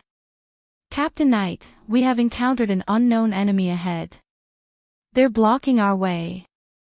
In the wind and rain, the knight pointed behind him. There's one in all 3 directions. Continue scouting. Extend to the left and right. Maynard replied coldly. She pulled on the reins of her horse. Brando, who was beside her, also pulled on the reins. Both of their warhorses immediately stopped. Brando looked ahead. Raindrops slid down his pale forehead like water droplets on a statue. He raised his hand and drew a line in front of him. This army is spreading out from Lion Street, Hawk Fence into Silversmith Bridge. There are 2 platoons of more than 500 people in front. They don't have any reserves, so they're probably not a regular army. Before he finished his sentence, a voice came from afar. Look carefully. The emblem of the Black Spider. It's the Northern Barbarians' private army. The Hellion family is Rodu's private army. These clowns want a piece of the pie. Oberway, who was behind Maynard, couldn't help but snort coldly. Everyone's eyes focused on Brando. How do you know? Maynard turned her head. Her wet hair stuck to her jade-like forehead. Her body was as straight as a sword in the heavy rain. Her expression was cold and indifferent. Her eyes were dark and full of suspicion. But all of this was to cover up the slight trembling caused by the pain. Brando did not answer. He just stood still on the horse. Suddenly, there was a rustling sound in the rain. The dense sky-blue spiders turned from translucent to visible to the naked eye. They moved forward from behind along the road. Brando and his horse stood in the middle of this blue sea. The sea current submerged their 4 hooves. Ah! Wind spirit spiders, so many. There were many knowledgeable nobles in the crowd. They recognized the spiders at a glance and couldn't help but exclaim. Shut up and keep quiet. Mock, one of the 3 knights, couldn't help but scold. He was a young man with short gray hair. His eyebrows were very short, like 2 caterpillars. When he frowned, he looked funny and cute. Freya and Breton at the side couldn't help but smile. The girl in the blue uniform raised her head and looked at Brando in admiration. Behind her, the Knight of the Lake silently rode on his horse and looked at Brando. Maynard's dark eyes showed a trace of surprise. She seemed to have sensed something and asked, You use them to investigate? I can only give simple orders to determine the position of the enemy in front. But... Brando looked at the rain and shook his head disdainfully. I'm too familiar with the tricks of those guys.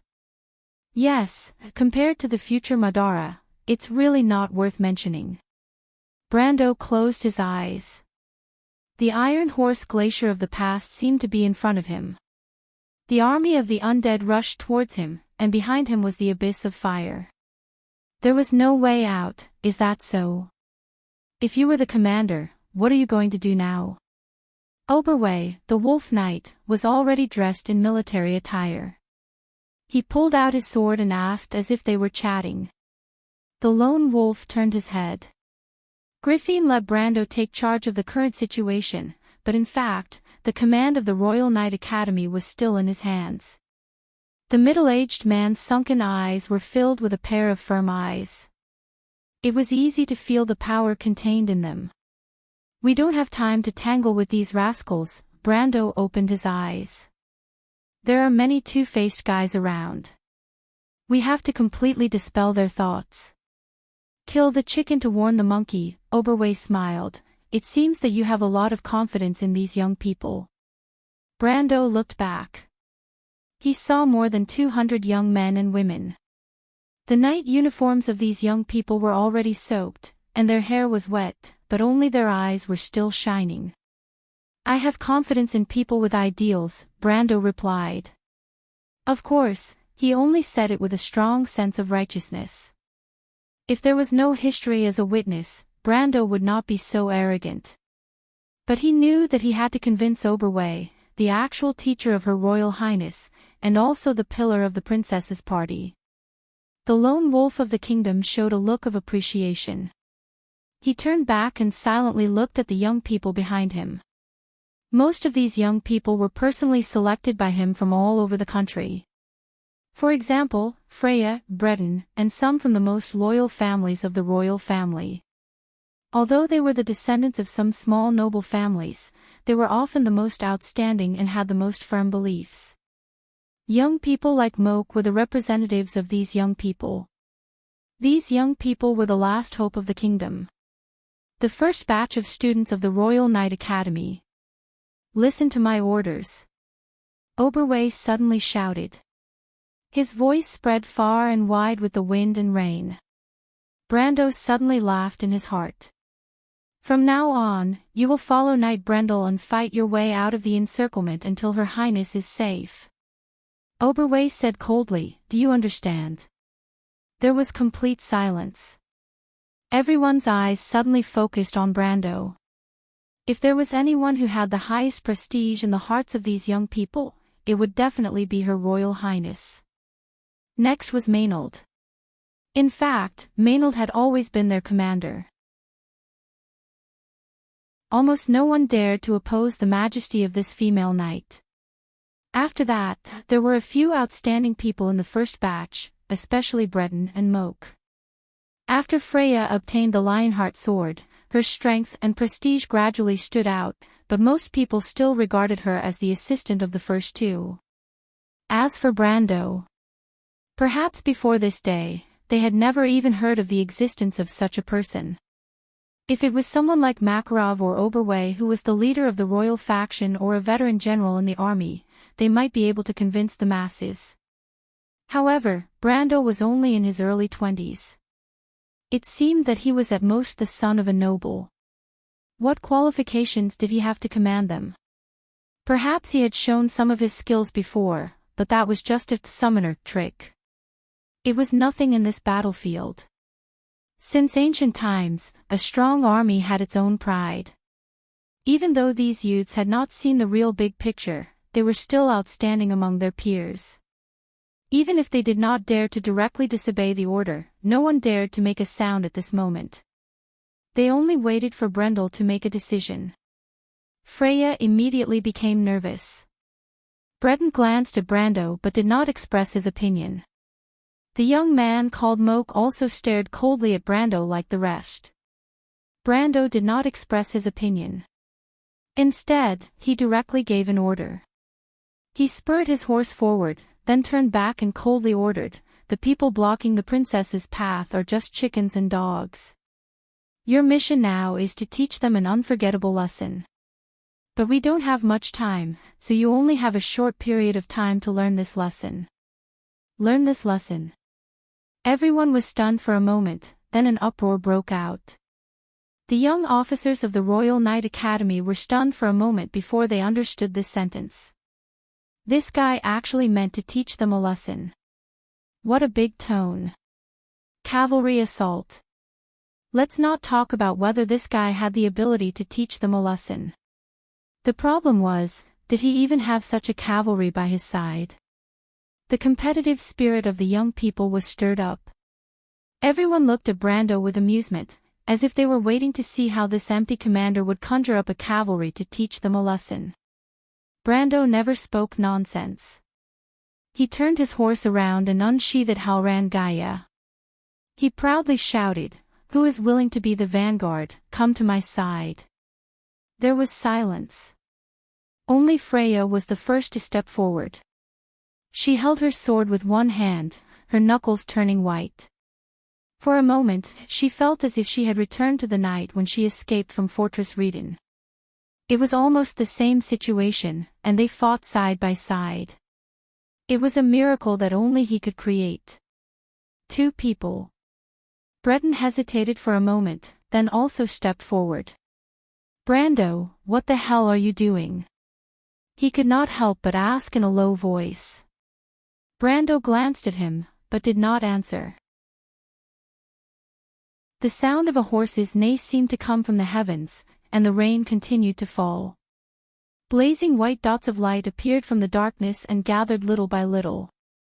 Amidst the white light, Medisa held a spear in one hand, and slowly walked out of the void to Brendel's side.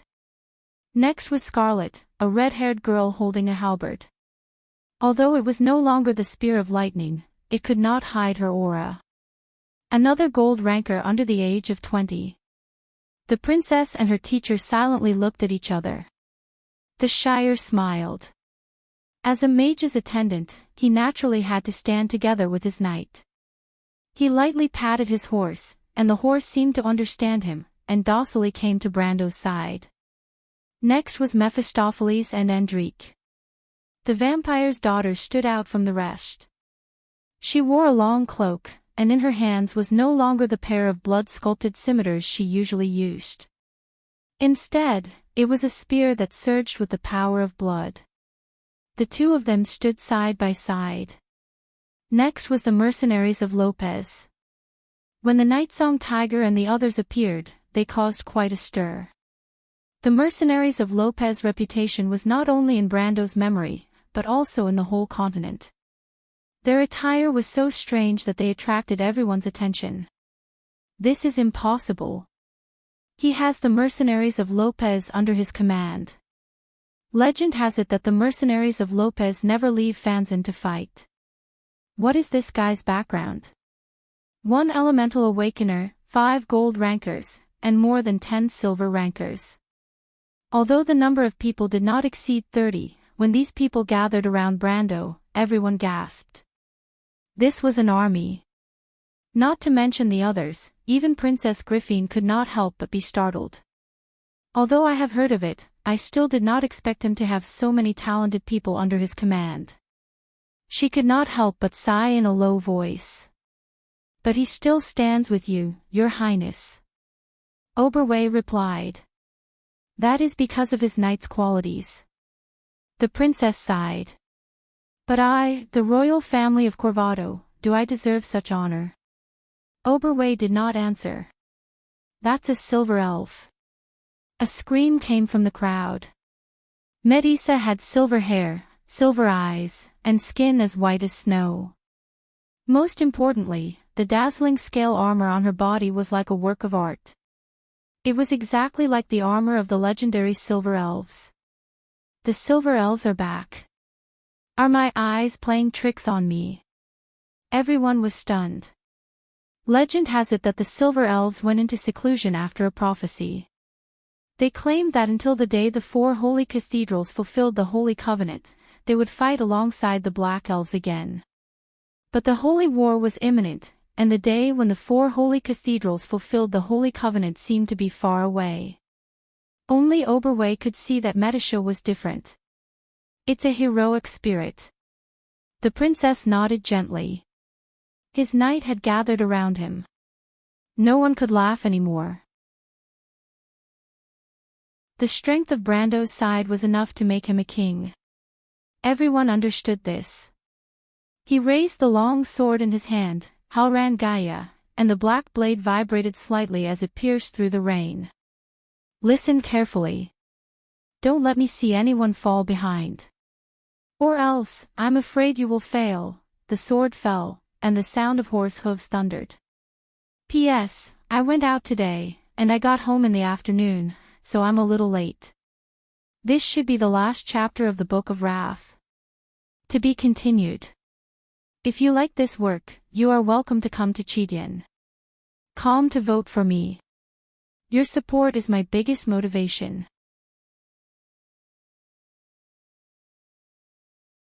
Chapter 579. The ripples created by a single drop of water could spread across the entire pond like a spider web. It was the same on land. Rhoda watched with satisfaction as his private soldiers spread out in the rain along the Silversmith River. Although their movements were slow, their formation was messy, and the noble's private soldiers were shouting and pushing each other in the rain. They were able to set up a line of defense a quarter of an hour faster than he had expected. Veterans who have been on the battlefield are indeed different, the Baron thought as he sat on horseback, completely ignoring the fact that their previous opponents were just unarmed peasants and so-called thugs. Under the heavy rain, a few soldiers under the lead of a knight kicked open the door of a house and chased the owner out. They then occupied the house as their base of operations. The windows of the house were broken one by one, and the soldiers were rummaging through the cabinets in search of valuable spoils of war. Their actions were quickly copied by the others, and for a moment, the cries of women and children filled the air. Baron Rhoda watched coldly from the side. In his eyes, an army was like a beast, and a beast had to bare its fangs and bare its claws. This was the morale of an army, and without morale, how could they fight a war? Rhoda thought that he was an experienced soldier, and when he saw his private soldiers using their fists to teach those dejected men a lesson, not only did he not stop them, he even felt satisfied. How could these thugs have the courage to resist? They had to be taught a lesson so that they would obey obediently. The sound of crying could be heard in the rain. The knight gathered around the Baron and said loudly, "I think the princess is just a little girl who blindly trusts the people around her. I think the royal faction is also up to no good, giving her 200 students. I'm afraid she's going to have a hard time." "Yes, my lord, this time will show her what a real war is like." The knight echoed in unison, laughing in the rain. Seeing the morale of the soldiers working, Rhoda nodded in satisfaction.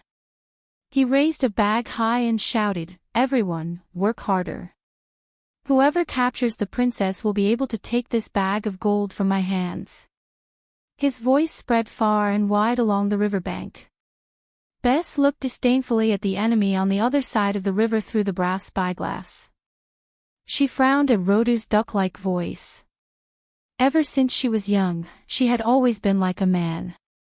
When she grew up, Bess really picked up the romantic side of a man and became a soldier of the kingdom.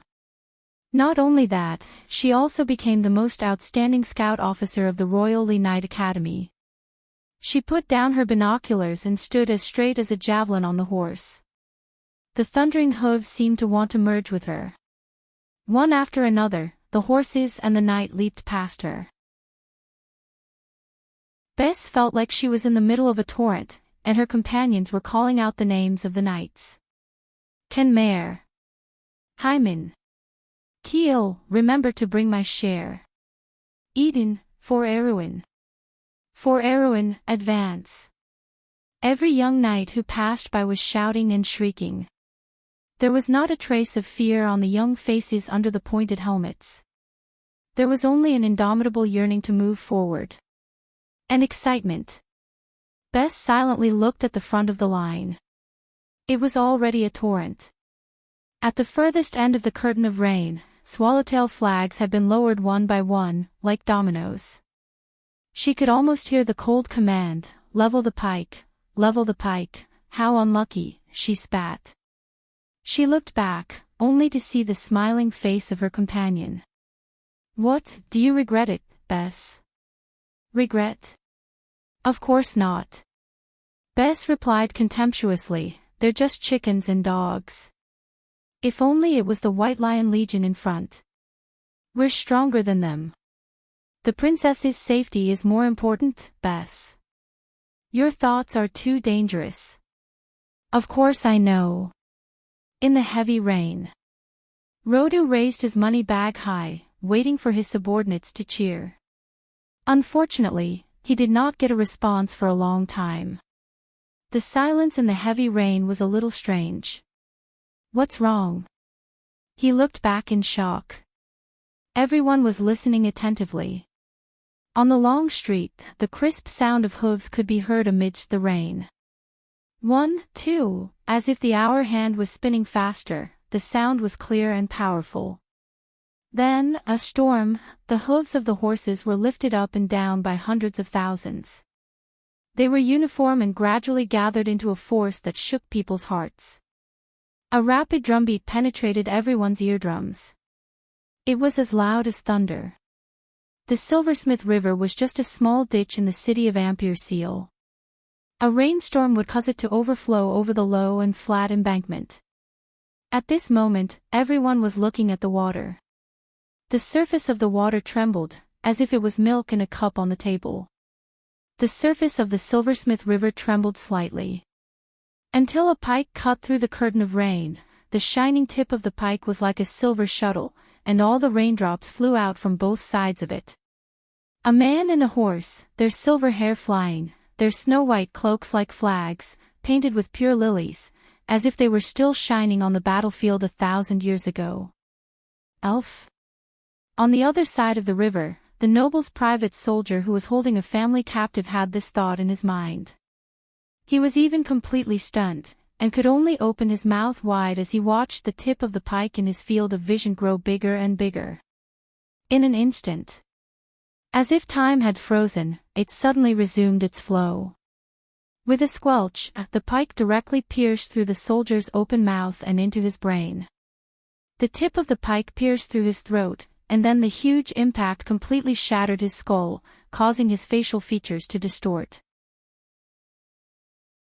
The fear in his eyes also distorted together, and after showing the greatest tension, his skin tore apart with a whoosh, revealing the bright red flesh and blood below. Blood spurted out, but the pike continued to move forward, lifting half of the skull, and continued forward with the bright red flag. The soldier who lost half of his head twitched, and then fell to the ground softly. Blood splattered in the wind and rain, and a few sprayed on the captives at the side. The family of 3 was completely stunned where they were. Medisha swept past them with a cold face. Like a silver light. A few drops of blood fell on the face of the silver elf princess, and it was a little cold and piercing, but she did not even blink. According to the age of humans, she was only 15 years old this year, but she had experienced thousands of wars long ago. It was the most tragic war since the year of the Holy Saints, and countless familiar people died in it. Life and death became passers-by, and only fighting became instinct. This was the battle skill of the Silver Elves. Enemy attack. It's the cavalry. The shrill cry was like a sharp ear-piercing alarm that resounded through the river bank. Everyone seemed to wake up from a dream, and it seemed that the enemy was not as weak as they imagined. Baron Rodu's face was pale, and he suddenly had a bad premonition in his heart. He looked back, and the knight looked at each other. When had they ever seen such a rider? Medisha raised her pike high. In the wind and rain, the flag fluttered. There was a loud bang, as if a barrier was broken behind her. The curtain of rain in front of everyone shattered like a glass wall, and the rainwater turned into pieces of glass, and suddenly moved forward. After that, a huge army of knights seemed to break out of a box. Black military uniforms, black armor, black warhorses, a black torrent. Long live! Long live! The knight shouted, and the real warriors were not stingy with their blood. Although Medisha was just a little girl, she temporarily had the demeanor of a real knight, and at this moment, she became a goddess in everyone's heart. The goddess of war. Stop them! On the other side of the river, a noble knight finally reacted, and almost shouted himself hoarse, "Set up your pikes, or you're dead." The noble's private soldiers on the other side of the river seemed to have just come to life, and only then did they hurriedly set up their pikes. Perhaps it was their survival instinct that stimulated their last bit of potential, or perhaps it was the shallow Silversmith River that comforted them, but no matter what, at the last moment, these insignificant third-rate soldiers actually calmed down. A forest of pikes appeared on the other side of the river. Medisha ignored it, and only raised her pike, Wings of Spirit. A clear shout resounded throughout the battlefield. A circle of magic circle unfolded on both sides of the girl, and as the magic circle spun, the spiritual lines expanded along the circle, and quickly connected into one. Asterisk whoosh asterisk a pair of wings that were hundreds of feet long spread out, and with a gentle flap of the wings, the Silversmith River in front of Metisha seemed to be injected with some kind of magic, and the white waves in the river immediately rolled back, and the waves formed a 12-headed hydra that raised its head high, and like a tsunami, it pressed down on Baron Rodu's private soldiers on the other side of the river. Ah! Baron Rodu was stunned, and for a moment, he did not even know if he should give the order to defend or retreat. He had some mediocre wizards under his command, but at this level, their usefulness was meaningless. The noble's private soldiers could only watch as the giant wave came crashing down on them. Asterisk boom. Asterisk the giant wave instantly broke the formation of the noble's private soldiers on the other side of the river. In fact, before the giant wave formed, they had already begun to waver, but how could they move faster than the wave? Most of the noble's private soldiers had just turned around when they were swept into the river like garbage. Then, the flood brought the screaming noble's private soldiers head-on into the houses on the other side of the Silversmith River. After a few loud creaking sounds, the houses collapsed and flowed into the streets behind them. Baron Rodu's line of defense collapsed in an instant. Behind the giant wave, the young knight walked on the waves. They were facing a line of defense that was constantly retreating, and the pikemen had already fallen forward and backward, unable to fight back. One side was retreating, while the other side was accelerating, and then the two lines of defense crashed into each other.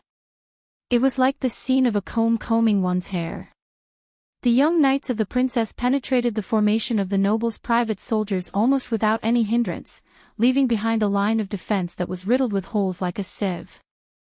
However, wave after wave of attacks, the psychological defense of the noble's private soldiers completely collapsed in an instant. They could only turn around and run. But the merciless cavalry continued to advance. The young cadets were driving the enemy away to prevent them from regrouping. Even though it was meaningless against the private soldiers of the nobles, the young cadets still followed the strict rules of the cavalry as if they were textbook standards. As far as the eye could see, Luo Du's private soldiers were fleeing in all directions like ants under a collapsing dam. The sky was slowly turning bright. Brando pursed his lips as he looked at the scene in front of him, but there was no trace of satisfaction on his face.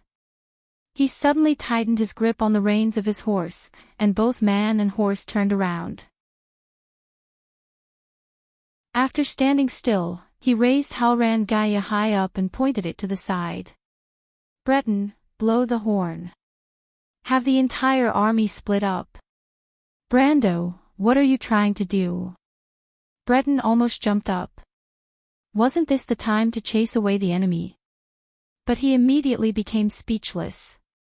He stared blankly at the sky-blue spiders that appeared once again. But this time, they were not on the ground, but in the sky behind Brando.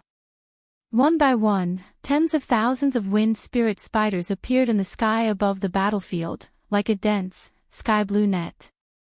There was a moment of silence on the battlefield. Brando turned around. Brando, you. Breton swallowed a mouthful of saliva. Freya was also stunned.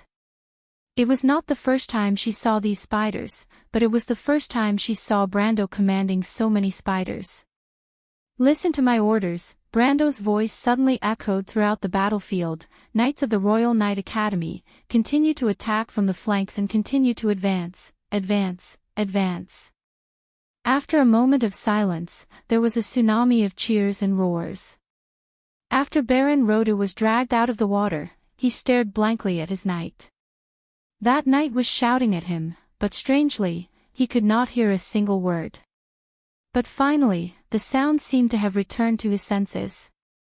He gradually heard his subordinates shouting something to him. My lord, they are splitting up. What splitting up? Those knights are splitting up. Rodu was startled, but his face lost its last trace of color. Those bastards are hurting us together. They intend to drive us forward. They intend to use us as cannon fodder, my lord. My lord, the coast guards behind us have been discovered by them. The mournful cries seemed to be far away in Baron Rhoda's ears. He stood up shakily and stammered, "We can't let this happen. Ian, help me get on the horse. We have to think of a way to regroup, or we will die," but he could not finish his sentence. He suddenly saw a spear protruding from the chest of his subordinate knight. He looked up and saw the red-haired female knight riding on the warhorse, her long ponytail fluttering in the wind. That was the last thing Baron Rhoda saw. Then, everything fell into a cold darkness.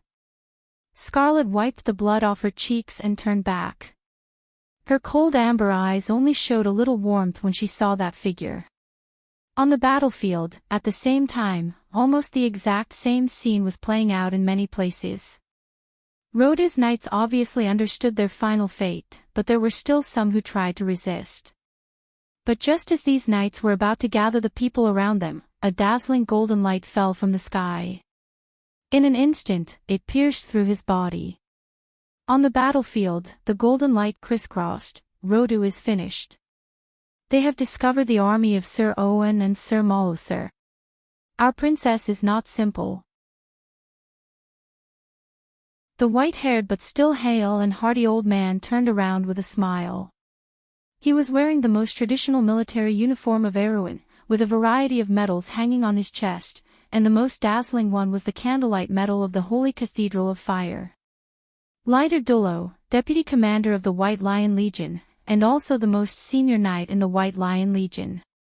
In the eyes of crews, he was Erewhon's most respected enemy, and the true pillar of the White Lion Legion, the Lion of Erewhon. When he became famous, Sly Fox and Lone Wolf were still children. He was loyal to the royal family of Covardo, neither the royal family nor the northern nobles. He was a mainstay of the royal family's power.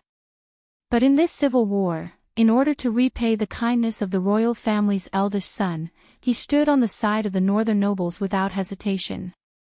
Even so, no one dared to disrespect him, not even the players back then. This old man became famous in the Holy War, and since then, he had been the spiritual pillar of Erewhon's army. His loyalty to the kingdom was no less than anyone else's. But at this moment, the old man shook his head and looked at the other two people in the room. He smiled and said, "It's embarrassing that we old men have to bully a little girl." Marquis Balta smiled awkwardly. He certainly knew what the old man meant. "Don't worry, Knight Leiter, we will ensure the safety of the princess and the little prince." Although he was the commander of the Legion, he couldn't be tough in front of this old man. The old man glanced at him. "But I'm more concerned about how they discovered the Coast Guards." Marquis Balta quickly changed the subject. "I'm not sure, but their scouts shouldn't have been able to get here. Although Rhoda is an idiot, he has hundreds of men blocking the Silversmith River. It's not like he can't even keep an eye on a living person." The old knight touched his chin. "The other party should have made a judgment. It's not impossible to find them through clues. Her Royal Highness has grown amazingly under the guidance of that little wolf." In all of Erewhon, probably only this old knight dared to call Oberway a little wolf. Balta couldn't help but smile bitterly. The royal family's eldest son is not inferior under the guidance of the old man. This time, the old knight nodded without hesitation. While the two were talking, the guest beside them who hadn't spoken all this time suddenly stood up. "Hey, what's that?" "This is the Heaven's armor." In the wind and rain, in the direction of the Silversmith River, golden light was intertwined. To be continued. If you like this work, you are welcome to come to Chidian. Come to vote for me. Your support is my biggest motivation.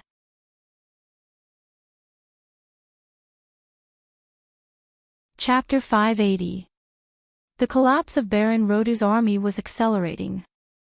The students of the Royal Knight Academy were driving hundreds of defeated soldiers forward. The 7th Swordsman Brigade of the Coast Guards at the front line of the Evergreen Square was the first to bear the pressure. The terrified noble's private soldiers had no choice but to pass through their positions, as if they were grasping at straws for survival. The coast guards even had a fierce confrontation with the fleeing soldiers. Ironically, when the fleeing noble's private soldiers turned around and faced their original allies, they were 10 times more ferocious. Their survival instinct turned them into red-eyed fanatics. Behind them were the gleaming spears that were driving them forward. This was a little different from what Sir Marloser, the captain of the 7th Swordsman Brigade of the Coast Guards of Ampere Seal, had expected. Not only did the princess and her men appear, but they also barged in. But this collision was a little too decisive and fierce. Not only did they destroy Rhoda's army, but they also seemed to have seen through their position at a glance. The princess' aggressive approach was in direct proportion to Marloser's increasingly pale face. But what should he do now? The knight, who had almost never really killed an enemy in his life, looked back at his companion. In the heavy rain, the young man in the armor of the White Lion Legion held his sword in his hand and was silent. He was like a marble statue, allowing the water droplets to slide down his forehead and cheeks. He was completely undecided. We've been discovered. How did they discover us? Maybe now is not the time to think about this. He looked up, his gray-blue eyes reflecting the cold light of the rows of spears, flashing with the light of reason. In that case, let's change the game. Above the clouds, lightning was zigzagging out a dazzling trajectory. Balta, you have a good student. When Leiter Dullo received the order from the messenger, his eyes showed a hint of approval as he spoke lightly. Marquis Balta shook his head. Her Royal Highness is not weak at all. This doesn't seem to be the work of Oberway. Even Makarov isn't that decisive. The enemy seems to have a commander that we're unfamiliar with. The Coast Guard's combat power is really worrying. It seems like Owen wants to use the advantage of numbers to stall the enemy. Just like what we did in Lounge. The old man looked in the direction of the port. In his vision, there was a gray roof. It's like a huge meat grinder. Slowly, the last drop of Erwin's blood flows. Mr. Archbishop, these words are not directed at you. Leiter glanced at the guests beside him again and replied faintly. That person smiled faintly and didn't seem to mind. We were also wrong about the decisions we made in the past. There's nothing to avoid. The Holy War is imminent, and the Temple does not wish for new misunderstandings to arise because of past misunderstandings. The old man glanced at him, neither agreeing nor disagreeing with him. Old Commander. Balta was a little restless. You're the regimental commander now, Balta, the old man replied. Don't worry, I won't blame Owen for this. Victory or defeat is always the most important thing in a war. He has a very good plan. Using numbers to bully others is also a skill.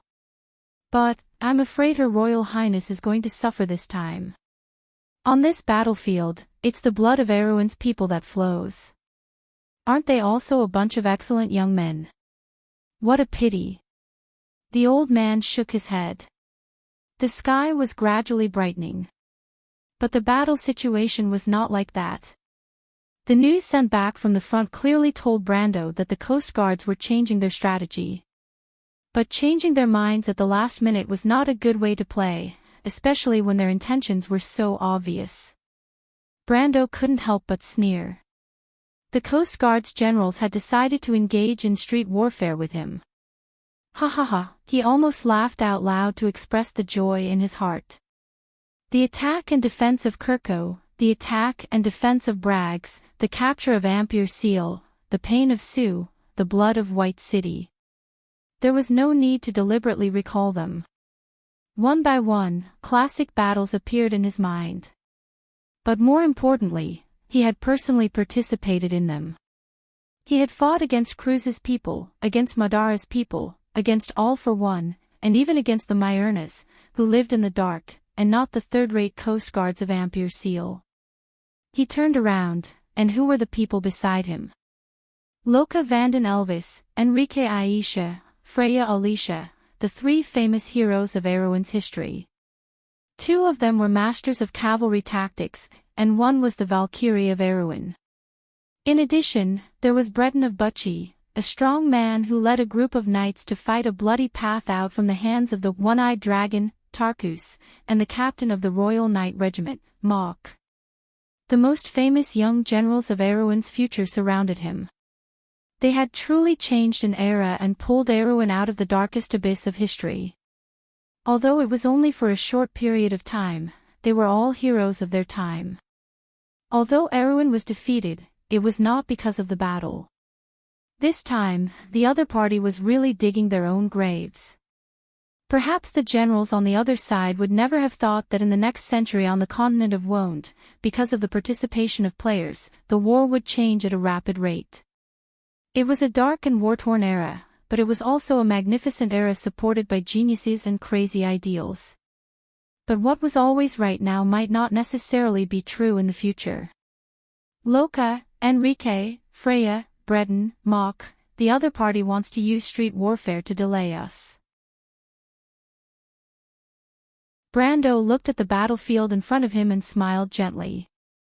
They want to turn this place into a meat grinder. Did you all doze off during the tactical class? Mok stared at him coldly.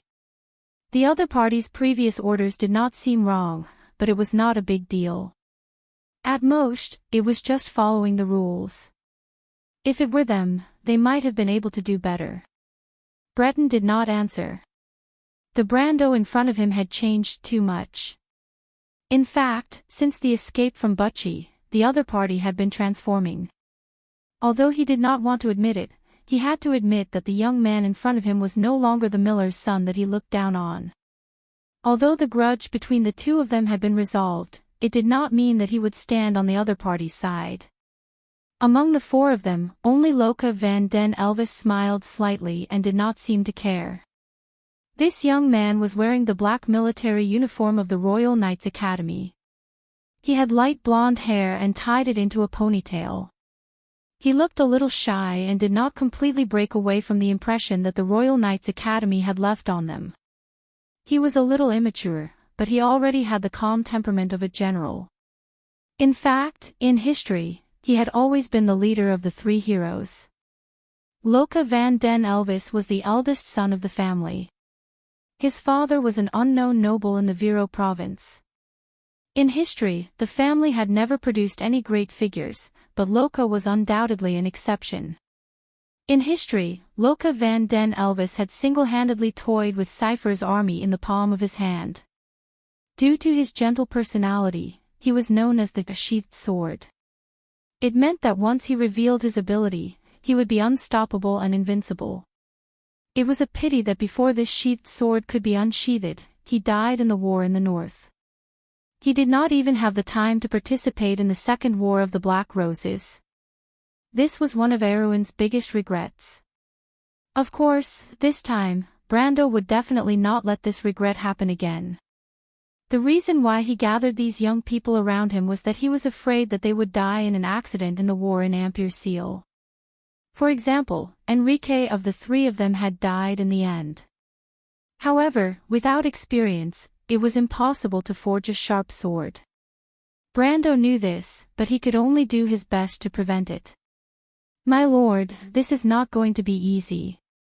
The Coast Guards are more powerful than us, and they have the geographical advantage. If they are determined to fight us in the streets, I'm afraid it will be difficult for us to deal with them. Enrique was riding on a horse, his black hair shining as he replied with a smile. This guy now looked a little like Carglass, completely different from his quiet personality in the future. He had a good relationship with Loka, and they used to call each other brother. It must be the double blow of the decline of the kingdom and Loka's death that changed him. Brando thought sympathetically. That's not necessarily true. He smiled. Did you forget that I was invited by Her Highness to give you a lesson today? Actually, it's very easy to defeat the Coast Guards like how we defeated Rodu. Bulsh *T. Malco made a direct conclusion. Haha, that's not necessarily true. Brando laughed. Moke, why don't we make a bet? If I can really do it, why don't you do something for me? The gray-haired young man glanced at him. What is it? Come and be my servant, how about that? Brando snickered in his heart. The future leader of the Iron Mask Knight would be his servant. He still remembered how this guy caused trouble for the players in the past. It had to be said that Brando was still a narrow-minded guy. Of course, as for failure. What a joke, that was something he had never considered. Moke was silent for a while. Of course, he knew that the other party would not make such a bet for no reason. However, the young were fearless. He finally nodded. What if you lose? I'll be your adjutant. Moke. Freya could not help but remind him. She was probably the only one who knew Brando the best. However, the gray-haired young man only glanced at her and replied, Don't worry, Freya. I won't embarrass him too much. I'm just afraid that you'll be embarrassed. The future goddess of war was speechless. Very well, the contract is established. Brando smiled. You guys, come over here. I'll tell you how to fight this battle. In fact, Freya's worries soon became reality. Brando began to issue orders. The next moment, the cavalry of the Wongley Knight Academy began to advance in the direction his sword was pointing. From a bird's eye view, it looked like a huge arrow had split into countless tentacles. The cavalry was attacking together, moving as fast as lightning along the streets of various sizes. Almost in an instant. In the darkness, the expressions of the generals of the White Lion Legion, who were closely watching everything that happened on the huge battlefield, changed. Countless scouts were shuttling back and forth between the front lines and the rear. After a lot of ambiguous information was gathered, a clear picture appeared in front of everyone. The command center of the White Lion Legion fell into a panic. How are they working together? They're crazy. Martha above, this is impossible. Everyone was completely dumbfounded. In the direction of the Evergreen Square. In fact, in front of the square was a densely packed area of shops.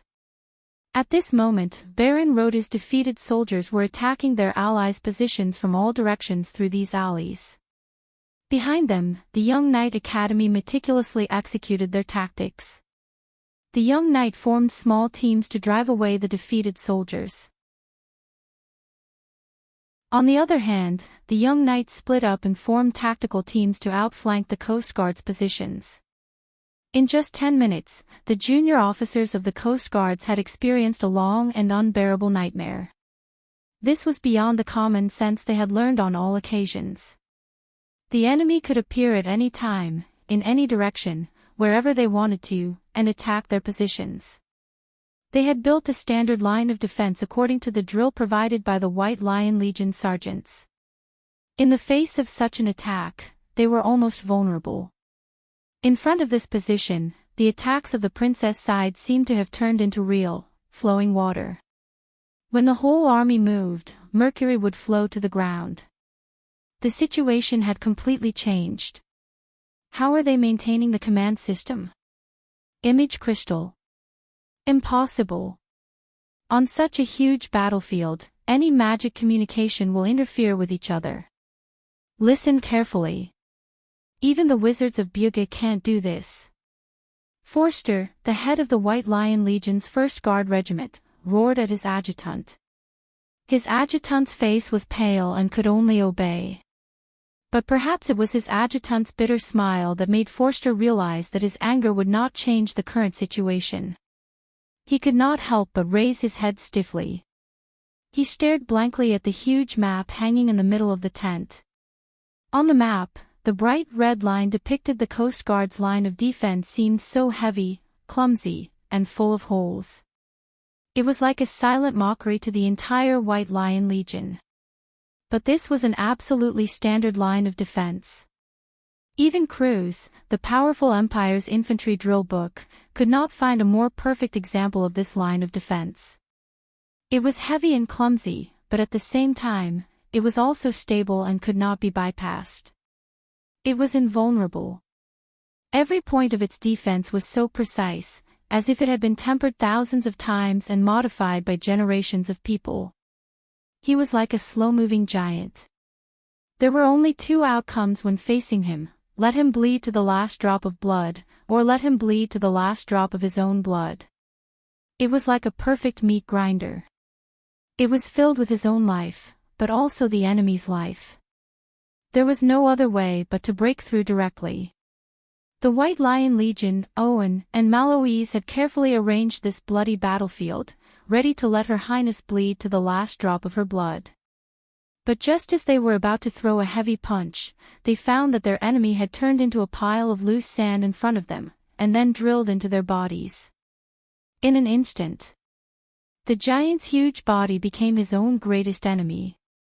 The stable line of defense seemed to have fallen into a precarious state in the blink of an eye, but no one knew what had happened. They would never understand how the students of the Royal Knight Academy turned the army into a pile of loose sand. In all common sense, it was a sign of an army's collapse, a sign of suicide. Even Baron Rodu had explained it perfectly 15 minutes ago. But in the blink of an eye, the enemy's black cavalry had completely obliterated this common sense. They did not understand. It was as if they did not understand the earth-shattering and profound changes that the radio in the other world had brought to the battlefield after World War I. Brando was using another method to make the same change. This was not his credit. The players had more ingenious methods than him to achieve all of this. But for Brando, this was enough.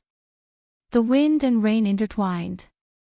The blonde young man raised his hand and looked at the wind spirit spider in his hand. He tied a piece of paper on it, and the elf-like creature disappeared in the wind and rain.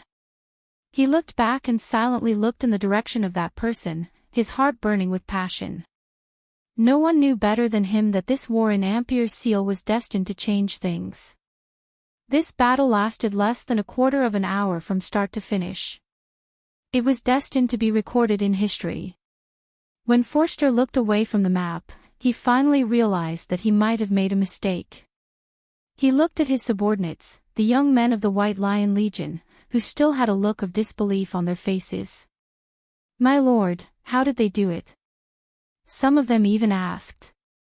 "That's not the point," Forster interrupted them disappointedly. He hoped that the White Lion Legion would be calmer and sharper in the future. The point now is that the Coast Guards are destined to be defeated. It won't be long before they follow in Rodu's footsteps. The young men were stunned for a moment, then their eyes lit up. "Well, it seems that you all understand," Forster nodded. "According to the plan, it's time for the kingdom's lions to bare their fangs." Everyone was solemn. "Send an order to Owen. Tell him to return to his position. Franz, I want to see you and your knight appear in the predetermined positions at the scheduled time. Khan, put on your cloak. You're ready to go. The Empire's lion, unstoppable." All the knights shouted in unison. Everyone stood at attention, and then with a solemn expression, they saluted their commander before turning around and leaving. A young man walked past them. "Captain, an army is passing through the Longjing market and approaching the Coast Guard's flank." There was silence in the tent. Forster was slightly stunned. He looked back at the huge map. "That's the area Cullen is in charge of. What flag are they using?" The young man was a little embarrassed and did not answer. "Answer my question, soldier," Forster said sternly. "It's the White Lion battle flag." "My lord." Forster was slightly stunned. "Which division's White Lion battle flag is it?" He hurriedly asked, almost angrily, "Who acted on their own without my orders?" What is it?" "It's the White Lion Legion, the Praetorian Legion," the young man stammered. "Praetorian Legion." Forster was stunned. Did the White Lion Legion have such a designation? There seemed to be. It was the designation of the infantry knight that followed the late King Eric everywhere.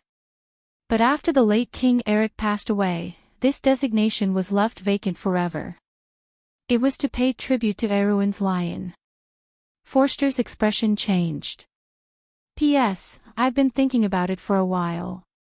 I've been trying to find the feeling in the afternoon. Boo-hoo, I've listened to countless songs. Oh yes, from now on, I'll prepare some manuscripts for release at the end of the month. Remember to leave your votes. To be continued.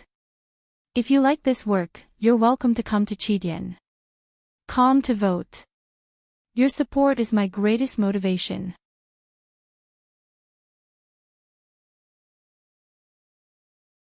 Chapter 581. The sword was inserted into the meadow between the wilderness and the sky. The blade was as bright as autumn water. The white ribbon with the crescent moon emblem wrapped around the hilt of the sword was twirling in the wind, swaying slightly as if it was in his memory.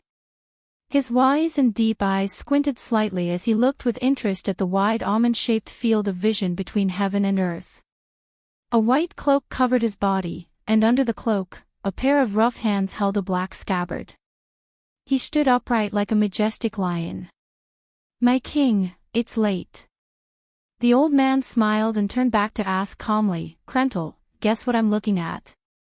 "Beyond this grassland, forward, and forward to the land of Erwin." "Erwin, that's the land that we will protect with our lives." "But I'm looking at my sword, Krentel."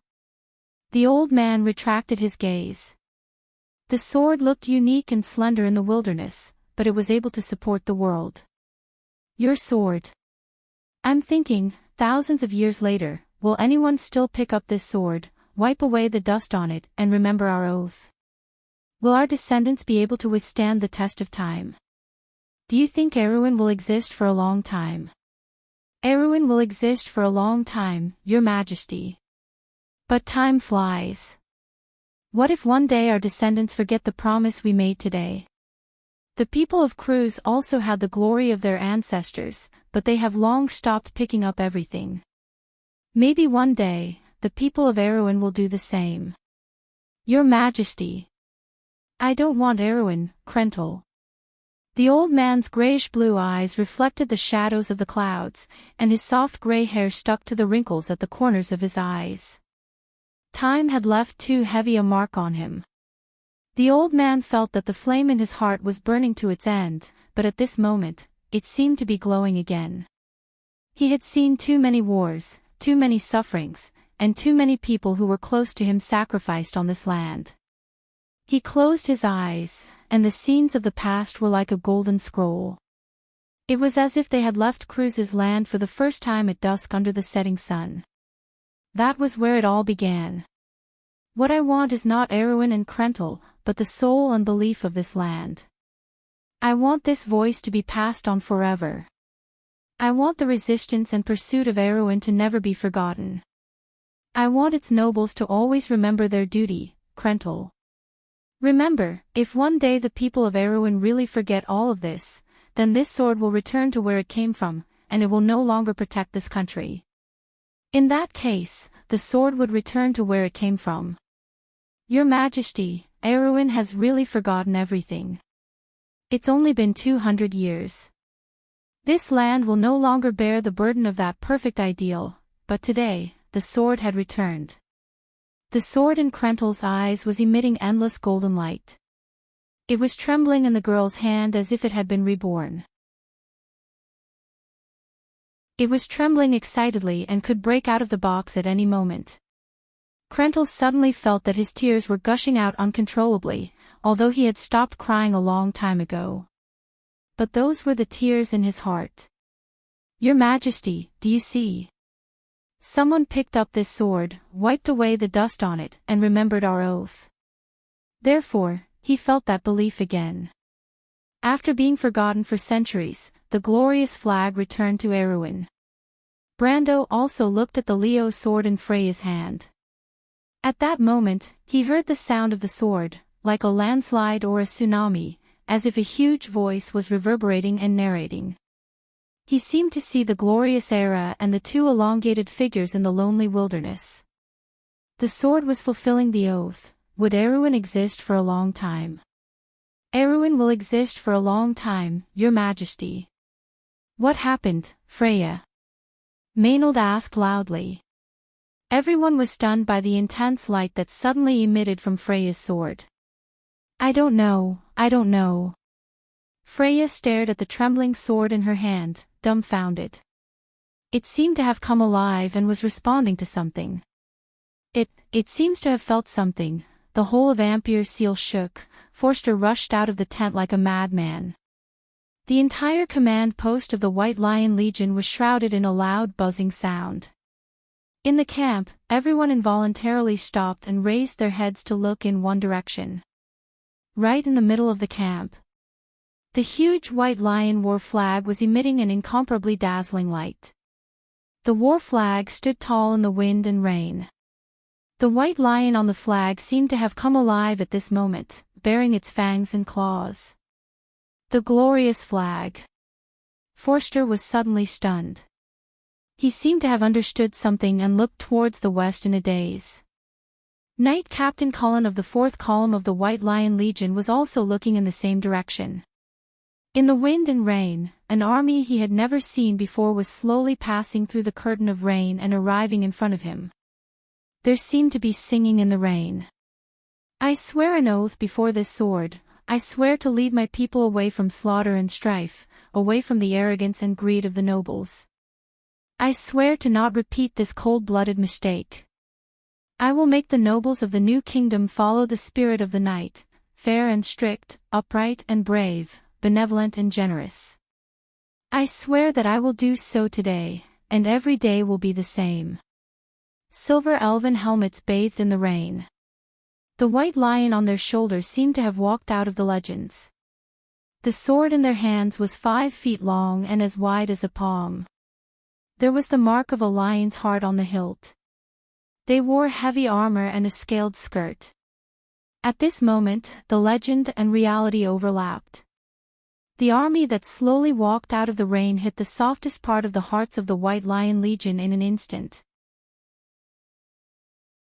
It was as if they had walked out of a brilliant historical story, and even had the mysterious and magical aura of a fairy tale. The army that only existed in legends had appeared in front of them. It was their predecessors. Their history. Their pride. The White Lion Legion's Praetorian Legion. But now, it was their enemy. Therefore, they had violated their oath. The glory they claimed to have inherited from King Eric was about to be washed away. The legendary army was about to remove the laurels from their heads. Everyone could not help but take a step back subconsciously. It was the legend they had heard countless times from the stories that had accompanied them as they grew up. It was the legend that had strengthened their beliefs. Although the White Lion Legion walked silently in the rain, it was only half a platoon. All of the soldiers in the White Lion Legion were veterans. They could calculate the number of people in the enemy with just a glance. 45. But so what? Knight Cullen felt his palms sweating. Ever since he became a knight, he had never lost the courage to hold his sword before facing his opponent. But the honor of a soldier did not allow him to abandon his sword and surrender. Moreover, the fear was only a momentary illusion. Cullen reacted instantly. He gritted his teeth and shouted, "What a disgrace! Where did this clown come from? How dare he disguise himself as the White Lion Legion?" His voice spread far and wide in the rain. The White Lion Legion. The army stopped, and the commander was clearly taken aback. Now was the time. Grabbing the fleeting opportunity, Cullen raised his sword. White Lion Legion, 4th Column, listen to my command. Attack! Destroy these fanatics who blaspheme King Eric. The soldiers of the White Lion Legion roared in unison. It was as if this was the only thing that could dispel the doubts in their hearts.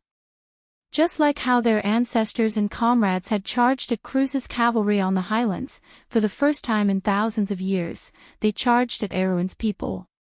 The horn of the White Lion Legion echoed for a long time. The melodious sound contained the long and glorious history of this legendary army. Every time they charged forward, they had never met a worthy opponent. It was not because they were invincible, but because they were indomitable. In front of the White Lion Legion, no enemy could make them tremble in fear. Because this was the courage of a lion. This was the belief that King Eric had given them. The soldiers unsheathed their swords. There were only 200 of them, but they carried the aura of 1,000 men. The White Lion Legion's flag advanced in the rain. Their formation was as tight as a sharp blade, sweeping across the battlefield. However, it was not only discipline that maintained this sharp blade, but also faith.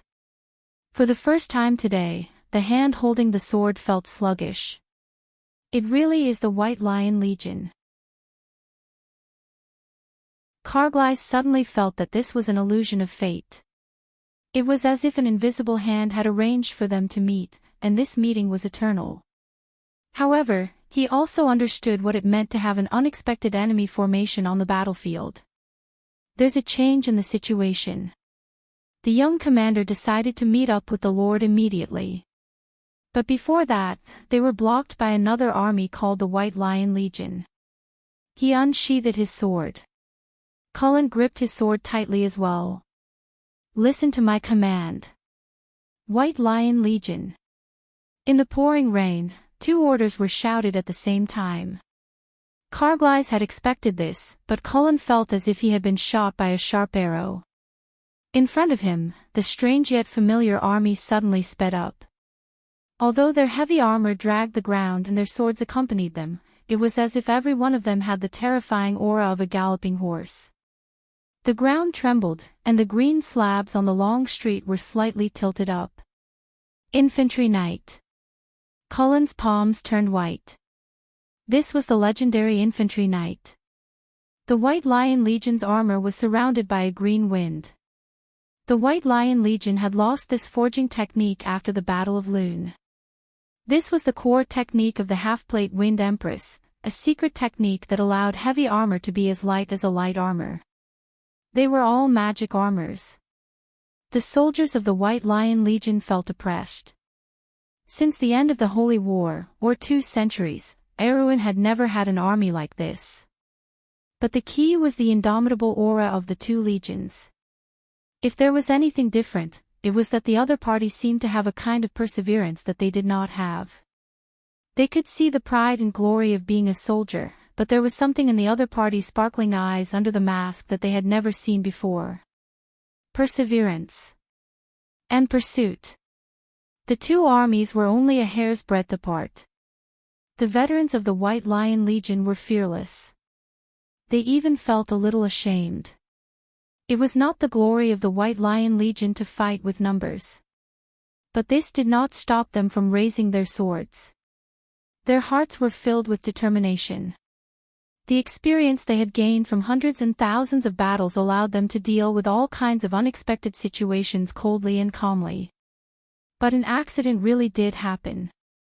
There were still 10 meters to go. The heavily armored White Lion Legion raised their 2-handed swords.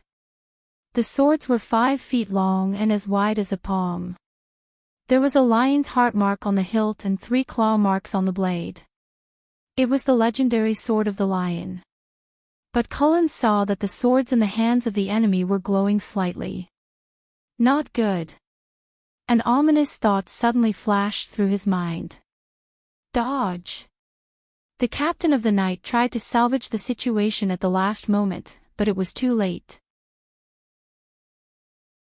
All of a sudden, Carglass and his White Lion guards raised their swords and slashed in unison. They slashed in unison. A full moon of water flew out from the swords and formed a water curtain that spread forward on the long street. There was a faint flash of white light in the water curtain. It was like a perfect arc. The arc moved forward and crossed a distance of 10 meters. It was like a sparkling wave. The frontline soldiers of the White Lion Legion's 4th column fell to the ground as if they had hit an invisible wall. Moments later, they screamed in agony. Blood dyed the rain red and spread across the street. Even the stone slabs were stained with the color of blood. The white raven sword technique, this is impossible. No, it was earlier. This should be the sword technique of the Wind Empress, the White Lion's Fang. Cullen's heart sank. There was an orderly clatter as the White Lion guards sheathed their large swords. The entire army was like a single entity. At that moment, the countless scenes of history began to overlap in front of the White Lion Legion like chaotic fragments. The past, the present, the legends, the stories, the glory, the victories, and the defeats. Countless memories flowed through their hearts like a quiet river. That was the White Lion Legion. But this name no longer belonged to them. It was as if there was a loud voice between heaven and earth. Today, I will take your crown because you have deviated from the path of glory. It was the voice of King Eric. At the same moment. Suddenly, Carglass raised his head. His eyes were filled with disbelief. To be precise, everyone present stopped what they were doing. The air seemed to be filled with a heavy pressure. Even the flow of the wind and water became viscous. Everyone felt a great pressure. There was a resonance in their bodies. Swords and oaths. Resonance. With a loud bang, Forster saw a golden beam of light shoot up from the banner. In just a moment, another beam of light rose from the east. Two beams of light intertwined in the morning sky. Foster did not speak for a long time because he knew, it was the Lionheart sword. King Eric's sword. To be continued. If you like this work, you are welcome to come to Chidian. Come to vote for me. Your support is my biggest motivation.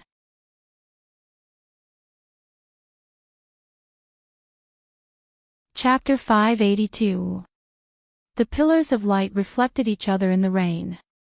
From afar, it seemed that the rain that passed through them had turned into pure gold. Everyone raised their heads. A crack appeared in the dark clouds where not a single ray of sunlight could penetrate. Pure white light descended from behind the clouds like a pair of wings, gently protecting the crowns of the people. Beams of light pierced through the clouds and fell over the harbor. Leiter Duluo stood in front of the window. The old soldier seemed to be pouring all his strength into this standing posture, standing straight. Only his hands were clenched into fists. The ancient king walked on top of the clouds, watching silently, but the descendants could only be speechless. Did the nobles of Erewhon still remember the oath engraved on the long sword? They could not answer. Sir Knight. Marquis Balto was restless. He also felt the agitation in his heart, but he was more afraid that the old knight would suddenly change his mind. Although he was already the commander of the White Lion Legion, when it came to who had more prestige in the army and who could rally the troops, it was definitely this old lion of the empire. The old man slowly turned around, his expression resolute. There was only a glimmer of light in the depths of his gray eyes, as if he was nurturing determination. He looked up and said slowly, Balta, the White Lion Legion has lost the flag in our hearts for a long time, but because of this, we cannot lose the glory of being a soldier. Today, if the late king asks us for that answer, but we have already deviated from that glorious path. We can only answer your majesty with the last dignity of the kingdom's army. The White Lion Legion will not rest until death. The White Lion Legion will not rest until death. Marquis Balta froze. He looked at the tall figure of the old knight. Outside the window, on the horizon, lightning fell in the storm. However, there was a time when he was young and frivolous. He had perseverance and ideals, but the struggle for power and court had long worn away all of these. Even he himself did not know what he had lost for all of this. At this moment, he suddenly saw the young man with a spear in his hand, the flag raised high, galloping on the high ground. The spear shone, the horn sounded melodious. He had been so close to his ideals. That was the history of Erewhon. The Marquis felt his eyes moisten. He bowed deeply to his teacher with red eyes.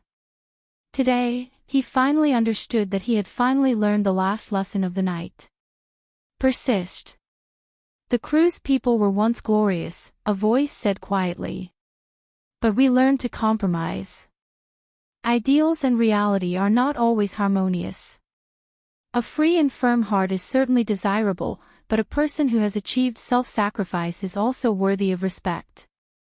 The owner of the voice lowered his head and bowed slightly to Leader Dolo.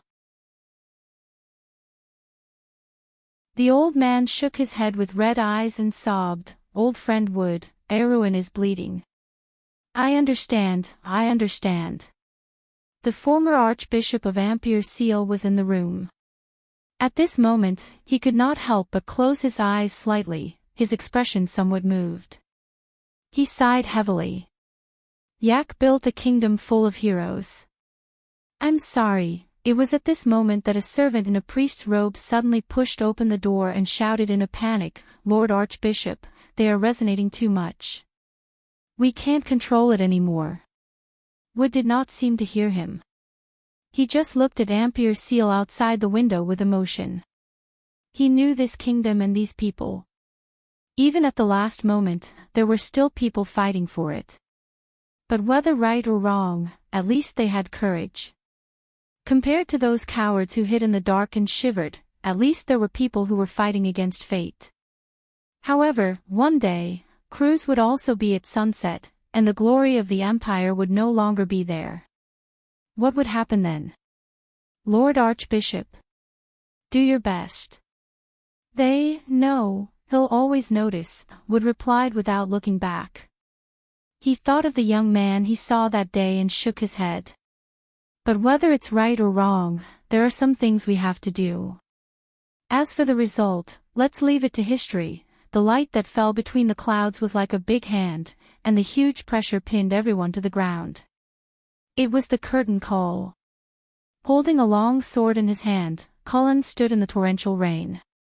He just wanted to cry to his heart's content. Perhaps he had already cried, but his tears merged with the rain. He saw with his own eyes that the golden light seemed to split the rain and fell on the army opposite. At that moment, he knew that no matter the result, this would be the last performance of the kingdom's White Lion Legion. That person, he had personally handed the war flag to this legion, personally placed the laurel on their heads, and personally gave them glory. But today, he was standing opposite them and asking them to bow their heads and surrender. Never. Cullen raised his head, stubbornly like a child. His gaze seemed to penetrate the heavy dark clouds and see the final moment. But the child will eventually grow up, June father, perhaps this is our answer. He gritted his teeth, tears already gushing out. My fellow comrades of the White Lion Legion, my brothers. The claws and teeth of the White Lion Legion once shone on the highlands, and we once defended the kingdom's territory, the young commander's voice roared in the wind and rain. But no matter when, no matter where, we must remember the motto of the White Lion Legion. The White Lion Legion will not rest until death do us part. The White Lion Legion will not rest until death do us part. Many soldiers cried. They suddenly realized what they were facing. What they had once yearned for, what they had persevered for, was now on the other side. They seemed to be fighting a losing battle, but the soldiers still struggled to pick up their swords. This was a choice. Because that was where their honor lay. It was the courage of the White Lion Legion. Those who fight with me today will be my brothers in the future, until the end of the world. Cullen raised his sword with great difficulty, almost trembling as he roared, "Charge!" In the light, a majestic pressure pressed down on everyone, making them unable to move. But the kingdom's White Lion Legion was moving forward, as if they were crawling, bit by bit. Everyone's faces were filled with determination and courage as they charged towards Brando's White Lion Legion. They were as slow as a snail, but they were unstoppable. When Carglass raised his head, he saw the scene unfolding before him. They had experienced the calamity of wolves, the trials in the Black Forest, the teachings of Brando, the most systematic elven swordsmanship, the most ancient White Lion battle tactics, and the finest White Lion armor. They were proud because they were born with it. They thought that they represented the most glorious history of the kingdom, and that they were invincible. But today, they finally understood what it meant to be the soul of an army. Everyone was watching this scene, watching as Cullen and his soldiers launched the slowest charge in history. However, what awaited them wasn't mockery, but the most serious expressions of their enemies. "Your Majesty," Carglass raised his hands and shouted, "let us have a fair duel. There is no right or wrong. Let us respect each other." The light dissipated in an instant. Carglass and his men's White Lion armor was covered in a layer of golden light. The golden light was slowly receding, forming golden runes that were engraved on the armor. If Brando were here, he would have recognized the White Lion armor that had been modified by King Eric. It was the White Lion armor that existed in history. This was the recognition of the White Lion Legion. It was only at this moment that Carglass understood that they had gained the recognition of the White Lion Legion. He raised his sword as well. There was no need for him to give an order. In fact, the moment the light and the pressure disappeared, the two armies that had transcended history and the present clashed with each other. This was the most direct confrontation between the past and the present, the most direct confrontation between the two armies. The soldiers of the White Lion Legion slashed their swords at Carglass and his men's White Lion armor, but they were unable to penetrate the magical barrier. The golden light around the White Lion armor flickered slightly, and the soldiers' swords were deflected away. The White Lion armor was designed by Brando based on Maximilian's armor. The thickness of the armor was no more than 3 mm, but its defensive value was as high as 6. It was almost equivalent to a double-layered hinged plate armor that was more than 5 mm thick. This kind of plate armor had never existed on Earth. Even in Wound, a swordsman at the pinnacle of iron rank would have his mobility greatly restricted when wearing it. In fact, there were very few infantry troops that were below Tier 4 who would wear such heavy armor in battle. That was usually the choice of cavalry. The White Lion armor didn't just provide the armor's own protection. Because it was a magical armor, the wind elemental defensive spell that surrounded it also provided an additional 5 points of magical defense.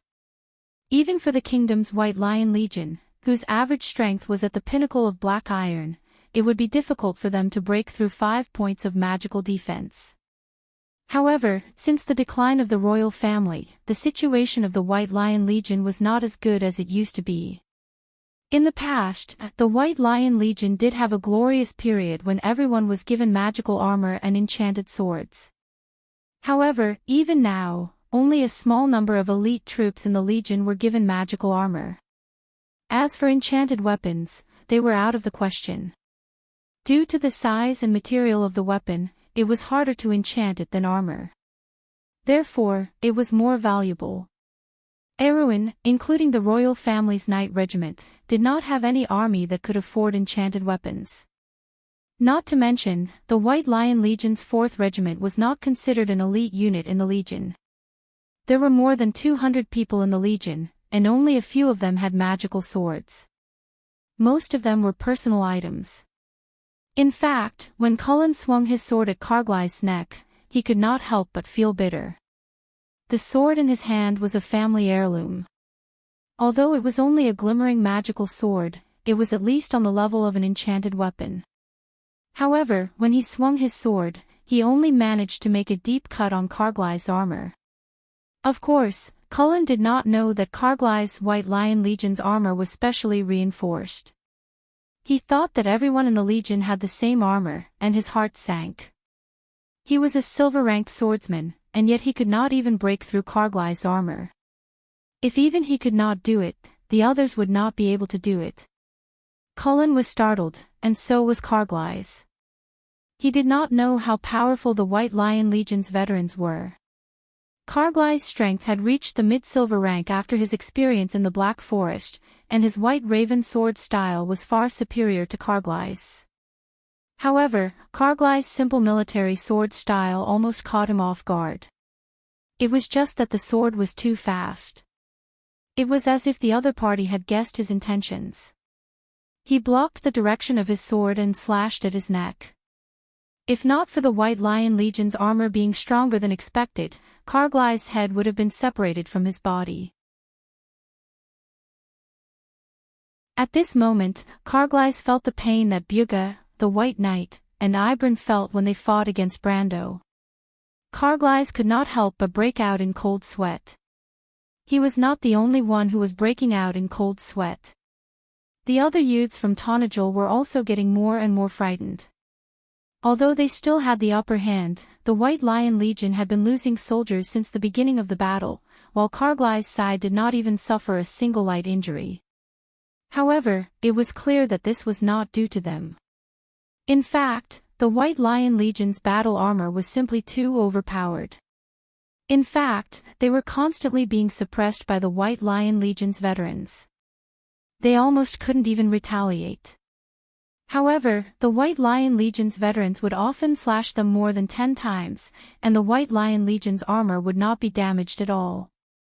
However, the White Lion Legion's veterans would often use the Sword of the Lion to counterattack, and the White Lion Legion's soldiers would often be severely injured or killed. The veterans of the White Lion Legion did not have any fancy battle techniques.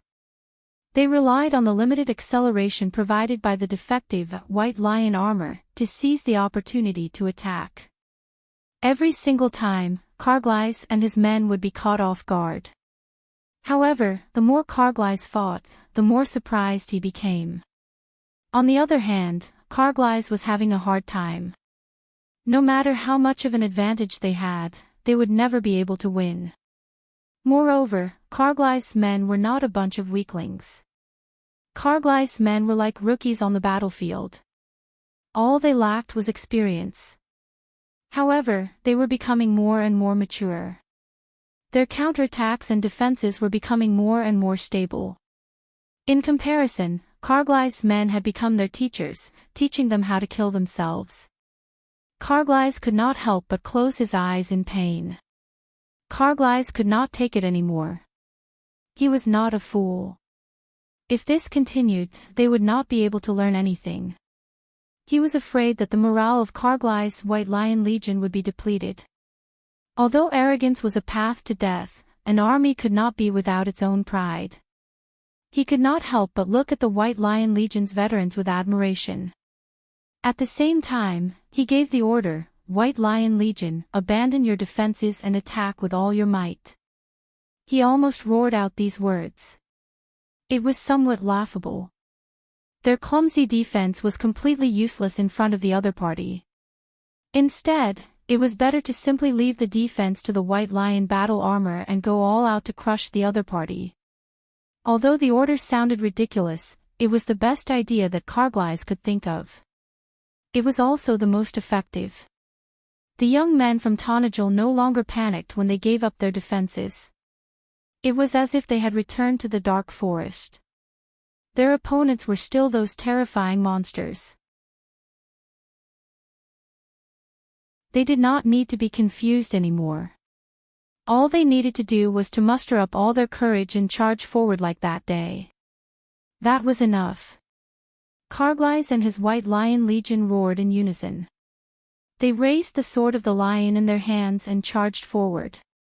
At that moment, their training in the dark forest began to show its effects. They swung their swords at the enemies in front of them. At that moment, Carglae's knew that the imminent defeat had arrived. The sword was dazzling. The White Raven sword technique's dense air blades converged together like waves in the rain, bringing with it a hazy white mist. It made one realize why it was named the White Raven. It was a flock of gray-white birds flapping their wings in the air. They flew through the crowd. Blood fell like rain. Carglae's was on the verge of tears. He did not understand why he was here. Shouldn't their enemies be Cruz's men? Instead, he brought his men here, causing them to lose their lives and all their glory. But at the last moment, the White Lion Legion's fourth column burst forth with the greatest courage. They no longer retreated or defended themselves. Instead, they clashed with Carglae's men. It was no longer a battle. The soldiers of the White Lion Legion were only seeking death. Even Carglae's could not bear to watch. Enough. Stop it. He stood in the heavy rain and roared like a lion, "Everyone, stop." In fact, there was no need for his orders. The youths from Trondheim had already stopped one after another. Then, the soldiers of the White Lion Legion also stopped. Many of them were completely covered in blood, but they were still panting and staring at their enemies, holding their weapons tightly in their hands. The streets were dyed red with blood. Both sides stood in the middle of the street. There was a moment of silence. "I don't know who you are," Carglae's panted in the rain. His voice echoed in the rain. "Commander, I hope you will give us a way out. This massacre should not continue. The White Lion Legion will not retreat, even if it means dying to the last man." Carglae's looked at the heavily armored commander of the White Lion Legion. He was also panting heavily, disheartened, but still determined. Carglae's took a deep breath. "This is not retreating." He closed his eyes. "Do you think the White Lion Legion will continue to fight against Erwin's men? Is this where your glory lies? Why are you here? Answer me. Is it only for power and profit? No, this is not what the White Lion Legion is after. Is this what you yearn for? When you joined the glorious name of the White Lion Legion and swore to that flag, is this what you yearned for? Open your eyes and take a good look." Carglae's roared. He clenched his fists. "Look at your flag, it is stained red with blood. Look at this port, it is soaked with blood. But it is the blood of Erwin's men. Listen, this is the sound of burning fire, this is the sound of the kingdom dying. Can't you hear it? This is what you swore to protect. This vast territory, this is what you swore to protect with your life. This is the homeland protected by the ancient glory." He stared at them, enunciating each word clearly. "We are killing our kingdom. So, please step aside." "Okay." With a clang, Carglae's sword fell to the ground. He saw the blood-stained flag that Carglae's was pointing at. The White Lion was stained with the blood of Erwin's men. Is this what they are after? In the rain, the knight of the White Lion Legion knelt on the ground and cried. To be continued.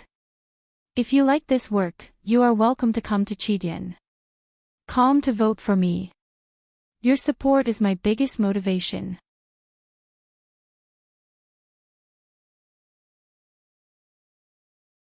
Chapter 583.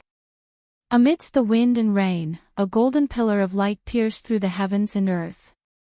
It was as if a voice had been added to everyone. It said, "Your Majesty, Erwin has not been destroyed. And one day, it will exist for a long time. That flag will always fly on this glorious land, long and glorious." That was the sound of the sword. Freya watched as the sword in her hand burned fiercely. Then, another pillar of light pierced through the heavens and earth. In the command center of the White Lion Legion, the captain of the guards, Forster, also watched as the flag left behind by the late King Eric ignited in flames. In an instant, a dazzling light rose from the flag. It turned into a golden shuttle and rose into the sky, but disappeared into the clouds in the blink of an eye. Forster was left dumbfounded. The flag of the White Lion Legion that had been passed down for centuries was burned to ashes in his hands right under his nose. Brando. Freya's voice was weak and filled with disbelief. What's going on? The sword seems to be summoning you. Brando did not say a word because he felt it too. The sword was summoning him. But it was not the Lionheart sword. He suppressed the shock in his heart and turned to look at the Emerald Knight beside Freya. Under the Emerald Knight's mask, sky-blue phosphorescence quietly burned in its eye sockets. It looked at him as if it wanted to see through him. "You know what's going on, don't you?" Brando could not help but roar, "The Ashen Knight Krental." The Emerald Knight was one step behind Freya. It looked at Brando without saying a word. Because in the memories of the undead, there was only pain. But in the abyss of pain, there were flashing images. The people and things in the images were so familiar, yet so unfamiliar. It was as if everything was meaningless. "Krental, do you really want to swear an oath to protect this sword? If you swear an oath, you will never be at peace.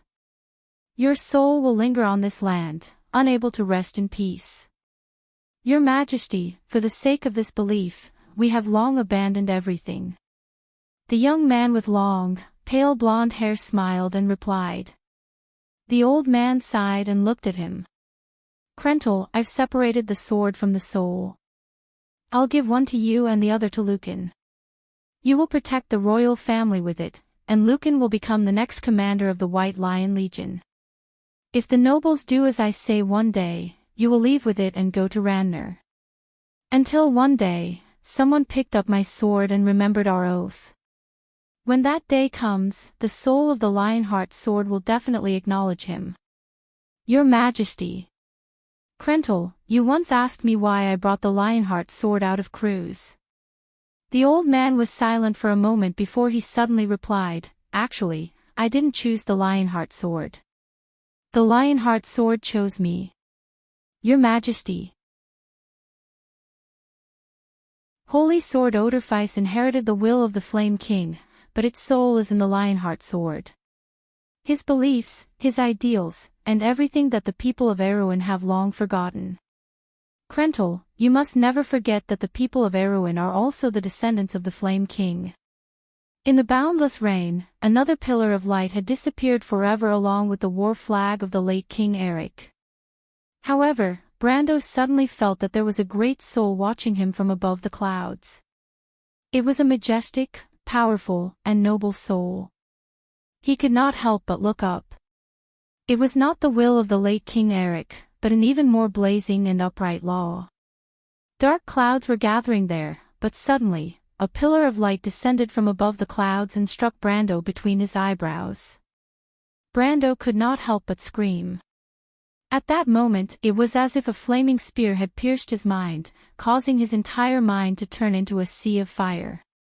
He felt that all the pain he had suffered before this was not even worth mentioning. His over 100 points of will was completely useless in the face of this mental torture. Brando. Freya was stunned. Everyone around was stunned. They all felt that the pillar of light that descended from the clouds was the source of the energy that surged above Ampere Seal. But it was clearly the resonance caused by the Lionheart sword in Freya's hand, so how did it end up with Brando? Wasn't this mistake a little too big? Among everyone present, only Brando, who had experienced all of this personally, completely understood why in an instant. The violent mental shock only lasted for a short while before it ended. At that moment, it was as if there were countless unfamiliar memories and knowledge in his mind. He was all too familiar with this kind of thing. Inheritance. Brando, you're. He immediately heard Orthlus's surprised and somewhat abnormal voice from the bottom of his heart. In fact, this was the first time this wind elf had woken up today. Obviously, everything that had happened before had woken her up. Brando's heart was also filled with shock. He did not have time to answer Orthlus. Instead, he immediately opened his character panel. Switching the menu to the item in his inventory, he saw that at the end of that item, there was a line of boiling hot golden words. Flaming Blade Odorfice Fragment, Soul, Divine Artifact. Martha above. Brando speechlessly raised his head to look at the gloomy sky. The cold sweat on his pale forehead was blown away by the wind and rain, but at this moment, he finally understood. So that's why.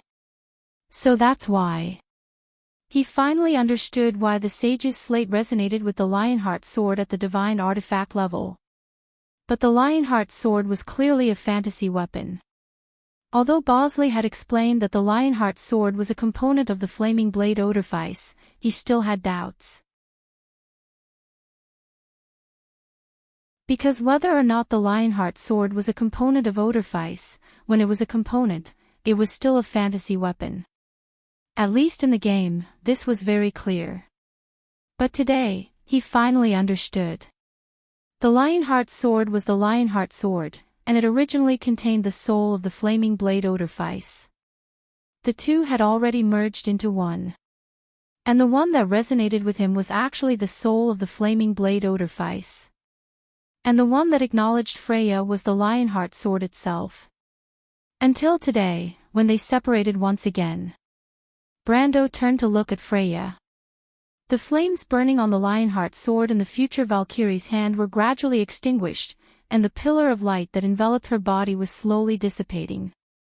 The Lionheart sword in her hand had completely returned to its original appearance. It was exactly the same as the Lionheart sword in Brando's memory. This was the real King Eric's Lionheart sword. Congratulations, Freya. You have received the recognition of the Lionheart sword and the late King Eric. Brando smiled faintly. Now, you are the real Erwin Valkyrie. Me? Valkyrie? Brando, what are you talking about? Freya looked at the sword in her hand, somewhat baffled. Then, she looked at Brando with concern. Brando, but what's going on with your body? Do you also have a Lionheart sword? Brando looked up. In fact, after the pillar of light descended from above the clouds and hit him, it still shrouded his body at this moment. The surging magical power in the air did not weaken. Instead, it strengthened. The resonance caused by the Lionheart sword was stronger than before. Those who were slightly more sensitive to the flow of magical power could even hear the crackling sound in the air. It was as if a huge amount of power was flowing and gathering in the sky above the harbor. In the blink of an eye, a huge magical vortex was formed above the clouds. This is the true resonance of a divine artifact. A voice came from behind the two. Brando turned around and saw Maynard rushing over with a cold face. She looked at Brando and asked sternly, "You know what's going on, right?" Brando nodded. He had always thought that there should only be Coast Guards stationed at the North Gate, but when the Lionheart sword resonated, he had already realized that he was wrong. And now, everything that was happening to him was even more proof of this. Someone had leaked the news. Or rather, he had trusted the wrong person from the beginning. The White Lion Legion. Brando looked calmly at the north and answered quietly, and, in his field of vision. Suddenly, a brighter and more dazzling beam of light than before was rising in the northern sky, straight into the clouds. The moment it hit the clouds, it formed a small light spot. Then, in the blink of an eye, with a bang, the dark clouds above the entire Ampere Seal were stirred up. The storm outside the harbor seemed to have been torn apart in an instant and stopped, revealing the blue skyline behind it, and above the sky, under the elemental barrier called Tiamat, a huge magic circle was slowly rotating, like an endless gear. On it, complicated lines were redrawing the laws of the world little by little. It formed countless regular or irregular patterns, but finally gathered in the sky above Ampere Seal, forming a giant magic circle that was so complex and mysterious that mortals would not be able to see the slightest truth in it in their lifetime. The magic circle corresponded to the whole of Ampere Seal in the sky with a diameter of thousands of miles. Then, the second and third beam of light lit up, and together with the fourth beam of light on Brando's body, they were completely connected to the magic circle in the sky. At this moment, everyone could only raise their heads at the same time, losing the ability to speak. Brando also raised his head, but his heart was clear. The Flaming Blade Odorfice was here. Cruz's people were here too. They had finally waited for this day, the day the Lionheart sword was resurrected, the day they took back their divine artifact. They had arranged all of this a long time ago. It turned out that this was what Moros wrote in the letter to Wood. It turned out that Princess Magadal had discovered this secret. Everyone was wrong. P.S. 2 updates, one 5,400, one 3,100, in fact, is almost equivalent to 3 updates, but for the sake of the continuity of the plot, I did not divide it that much. Eruption means what I say. As for what I want, to be continued. If you like this work, you are welcome to come to Chidian.com to vote for me. Your support is my biggest motivation.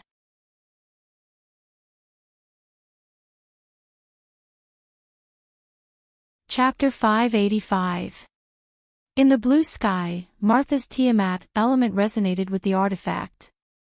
4 pillars of light pierced through the sky, supporting the 4 corners of Ampere Seal skyline. The sky and the sea resonated. Flocks of white birds flew up from the sea, circling the pillars of light under the clear sky, forming a magnificent picture. That day, from Ampere Seal to Sioux, from Grey Harbor to Kanaichi, countless people witnessed this miracle. However, not everyone under this miracle was in the mood to enjoy the beautiful scenery in the sky. In the streets near the north gate of Ampere Seal Port, the night officers of the Royal Night Academy were penetrating and destroying the last line of defense of the Coast Guards in an organized manner. But the situation was slowly changing. As one of the few outstanding graduates of the Royal Night Academy, Olan was leading a few other night officers to break through a temporary barricade set up by the Coast Guards. What he needed to do now was to keep moving forward and create an opening in the Coast Guard's position before the Coast Guards could retreat and form a new line of defense. Behind him, Mare's Squad 13 and Eden's Squad 14, who had completed the joint attack with him, would continue to circle around the other lines of defense to complete the pincer attack. The responsibilities of each tactical team were clear. The owner of the Wind Spirit Spiders on their shoulders was clearly coordinating the situation of the entire battlefield through the spiders, and then relaying orders to each of them. Olan had never fought a battle like this before, nor had he learned anything about it. But there was no doubt that this was what he had been dreaming of. He could clearly see that his opponents were unable to resist and were in shock and fear. All they needed to do was to move forward, and victory would be within their grasp. It was as if they were their own arms. Olan had always thought that this was just an adjective, but now he realized that this kind of command and execution really existed. The night officers on the battlefield had truly gathered together to form a sharp sword, and the person wielding the sword was a peerless swordsman. What a satisfying battle! But suddenly, a few wind spirit spiders appeared out of thin air around him. When Olan saw these sky blue, translucent insects in the wind, he immediately knew that they were the scouts in his direction. Something went wrong. Cruz's men are already on the move, Brando replied with a serious face as if he had seen it with his own eyes. There are at least 3 or more armies moving towards our flanks from the northeast and northwest. They are moving very fast. They have passed by the Avenue of the Golden Fleece, the 12th Avenue. He suddenly raised his head. Ah, I think I recognize them. It's the White Lion Legion. This is their old trick of attacking from 2 sides. Brando suddenly found it funny. It was actually them. They want to outflank us. Maynard coldly replied, "This is a trap.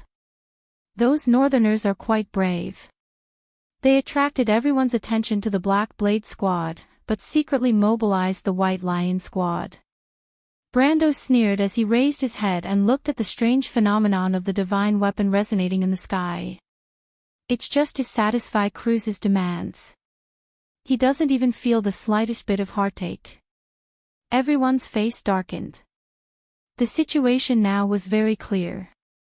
The king's eldest son must have used the Lionheart sword as a bargaining chip to convince the Holy Cathedral of Fire. Otherwise, under the surveillance of the Kurluts, the White Lion Legion would not have been able to quietly transfer thousands of people to Ampere Seal. Not only that, Cypher had openly persuaded Cruz's men to come personally. In fact, whether the Lionheart sword appeared in Ampere Seal or not, it would belong to the Holy Cathedral of Fire in the future. With the manpower and resources of the Holy Cathedral of Fire, it would be easy to find a sword in the small ruin. Not to mention, the other party had several other parts that could resonate with the Lionheart sword. But perhaps the other party did not expect Odorfice's soul to be in the White Lion Legion all this time. Perhaps this was the so-called man proposes, God disposes. The sudden resonance of the divine weapon also reminded Brando. Wood. Brando could not help but shake his head. He was still too reliant on the judgment of his previous life. That old man Wood was indeed a close friend of Tumen and was also an upright and neutral person. But other than that, he had forgotten that Wood was also a high-ranking member of the Holy Cathedral of Fire, a Kurlutzian. The importance of the flaming blade Odorfice to the Holy Cathedral of Fire was self-evident. More importantly, the Holy War was as important to him as it was to Moros. Those northerners were really patient. But unfortunately, they gave him a last chance. The resonance of the divine weapon had exposed his position, but it also exposed the other party's intentions. Brando could not help but be sarcastic. The Holy Cathedral of Fire still did not understand that the battlefield was already under his control. Soon, the other party would regret it. He turned around. Maynard, please order the army to turn around. This is our last chance. The female knight looked up and glanced at him. She nodded silently. The sound of a horn could be heard. Olan tightened his grip on the reins. He could already hear the sound of the horn echoing in the air. This was not an attack, but a retreat. But now, he had no choice. He saw the soldiers in grayish-white armor pouring out from the alleys in front and behind him. The kingdom's White Lion Legion. Olan felt his heart tighten, but he reacted quickly. It's an ambush. Go into that alley. At this time, the 5 NCOs and knights displayed exquisite coordination.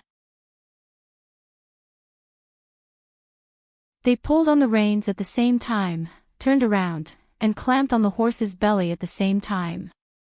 Then, they turned around and jumped into the side of the alley. Faster! Faster! Don't stop! But soon, Olan saw the same soldiers appear at the other end of the alley. They seemed to be heavy infantry, and there were 2 rows of about 10 of them. He immediately shouted, "The White Lion Legion is infantry. Speed up, charge through them." But the White Lion Legion reacted quickly. As soon as they appeared at the entrance of the alley, they set up tower shields in front and spears in the back. The spears they were using were the special equipment of the White Lion Legion. They were modified from the Wind Elves' dragon-slaying spears, and were very effective against cavalry. Olan's heart sank. The enemy's tactics were too good. He wished he was riding on Cruz's dragon. Only the dragon's armor plate, which was more than 7 millimeters thick, could withstand a blow from the White Lion Legion spears. He turned around and saw the White Lion Legion charging into the alley. The one leading the charge was a White Lion Legion with a heavy shield in one hand and a battle axe in the other. The White Lion Legion's light infantry had already raised their longbows. Olan finally realized that the rain had stopped, and the projectile weapons were finally put to use. This was one disaster after another. Olan turned around and squinted his eyes. The rows of White Lion Legion spears were getting closer and closer. The patterns on the spears were clear, but they were slightly different from the ones he saw in the north. Did the White Lion Legion improve their weapons again? The White Lion Legion was indeed the best in the kingdom. But they were not inferior to the White Lion Legion in any way. It was just that they were at a great disadvantage. Let's make a last stand. Olan tightened his grip on his sword. The White Lion light infantry behind him had already let go of their bowstrings. The sharp sound of arrows piercing through the air could be heard from afar. Then, Olan felt a few heavy impacts on his back. It hurt a little, but fortunately, he did not wear it. But his aim was terrible. He was glad that the White Lion Legion was not known for their long-range attacks. Olan had regretted this more than once, but now that the White Lion Legion was on his opposite side, he was glad that he did not jinx it. But the spears were getting closer and closer. Put in more effort, brothers. He suddenly raised the sword in his hand and roared with all his remaining strength. For Erwin, forward. The knight beside him roared. But at that moment, Olan heard a faint voice shouting, "Split up! Split up! Split up what?" He was stunned. Suddenly, he saw the White Lion Legion's light infantry moving to the sides, creating a gap in the middle. Chance! Olan was like a drowning man who had found a straw. He immediately screamed like the knight who had charged at the enemy during the Battle of Grimoires, "Charge! Charge!" No one wanted to die if they could. The officers were the same. Although they did not understand why the White Lion Legion had given them a chance, they had no other choice. The 5 warhorses and the knight on their backs passed through the White Lion Legion's spear formation in an instant. Olan turned around and saw the spear formation closing up behind them. Then, he saw the White Lion Legion's light infantry on the other side of the alley. They were drawing their bows again and releasing arrows. When he saw the sharp arrows leave the bowstrings, he suddenly realized something. It was not that the White Lion Legion's aim was bad. They were aiming at the White Lion Legion's light infantry. What was going on? Had the White Lion Legion split up? Olan's mind was in a mess. Then, he heard a voice calling out to him. Olan! He turned around and saw a large group of students from the Royal Cavalry Academy gathered together, forming a torrent of cavalry. The female knight on horseback stared at him and shouted, "Olan, get back to the team. We don't have time to talk, we have to break through to the south." Bess? What's going on here? Olan looked back at the White Lion Legion's light infantry. They were fighting with their comrades, but to his surprise, the White Lion Legion's light infantry were no match for the light infantry that had appeared later. When he saw the White Lion infantrymen blocking the entrance of the alleyway, he couldn't help but change his expression. White Raven swordsmanship. Could it be that these are the Royal Guards? No, I don't know. Bess shook her head. They're here to help us, but I don't know what's going on. She tilted her head. If you have any questions, you can ask the commander. Commander? Olan turned around on his horse and immediately saw a slender figure standing upright on a warhorse. He could not help but look in that direction with reverence. Is that also the commander's army? It seems so. But how can he command the White Lion Legion? No, Olan. They're not the White Lion Legion. In fact, they're... The White Lion Legion, the half-elf princess froze in place. She watched as the army walked out of the heavy rain and arrived in front of her. They then passed through her troops and entered the front line of the battlefield. Her fingertips had turned white and were even trembling slightly. Countless times, she had heard her father talk about this army in bedtime stories. They wore pure white armor and fought alongside the late king in the plains, mountains, and forests of Erwin. They defeated all their enemies and expanded their territory. They walked with virtue and valor. They were the strongest army that truly belonged to Erwin. The White Lion Legion. Countless times, she saw the shining flag in her dreams. Under the lead of her knight, it came to her. And that glorious army seemed to have returned to Erwin and returned to the flag. Countless times, she even thought that her father was still alive in this world and could see her achieve everything with his own eyes. Countless times, she believed that she could succeed. Until her father, who had always supported her, left her. Until the royal faction parted ways with her ideals. But today, her dreams had become reality. The flag was right in front of her. Behind Brando. That army was currently walking under the flag. They were clad in pure white armor, and golden battle flags were engraved on their armor. There was not the slightest difference. When she saw that the army had defeated the White Lion Legion's attack, the half-fairy princess could not help but look up at the sky. At that moment, she seemed to have seen the wise eyes that had transcended time. Brando did not expect that the army he had built with his own hands would have such a great impact on the princess. But how could he not be the same? Recreating this army was one of his dreams.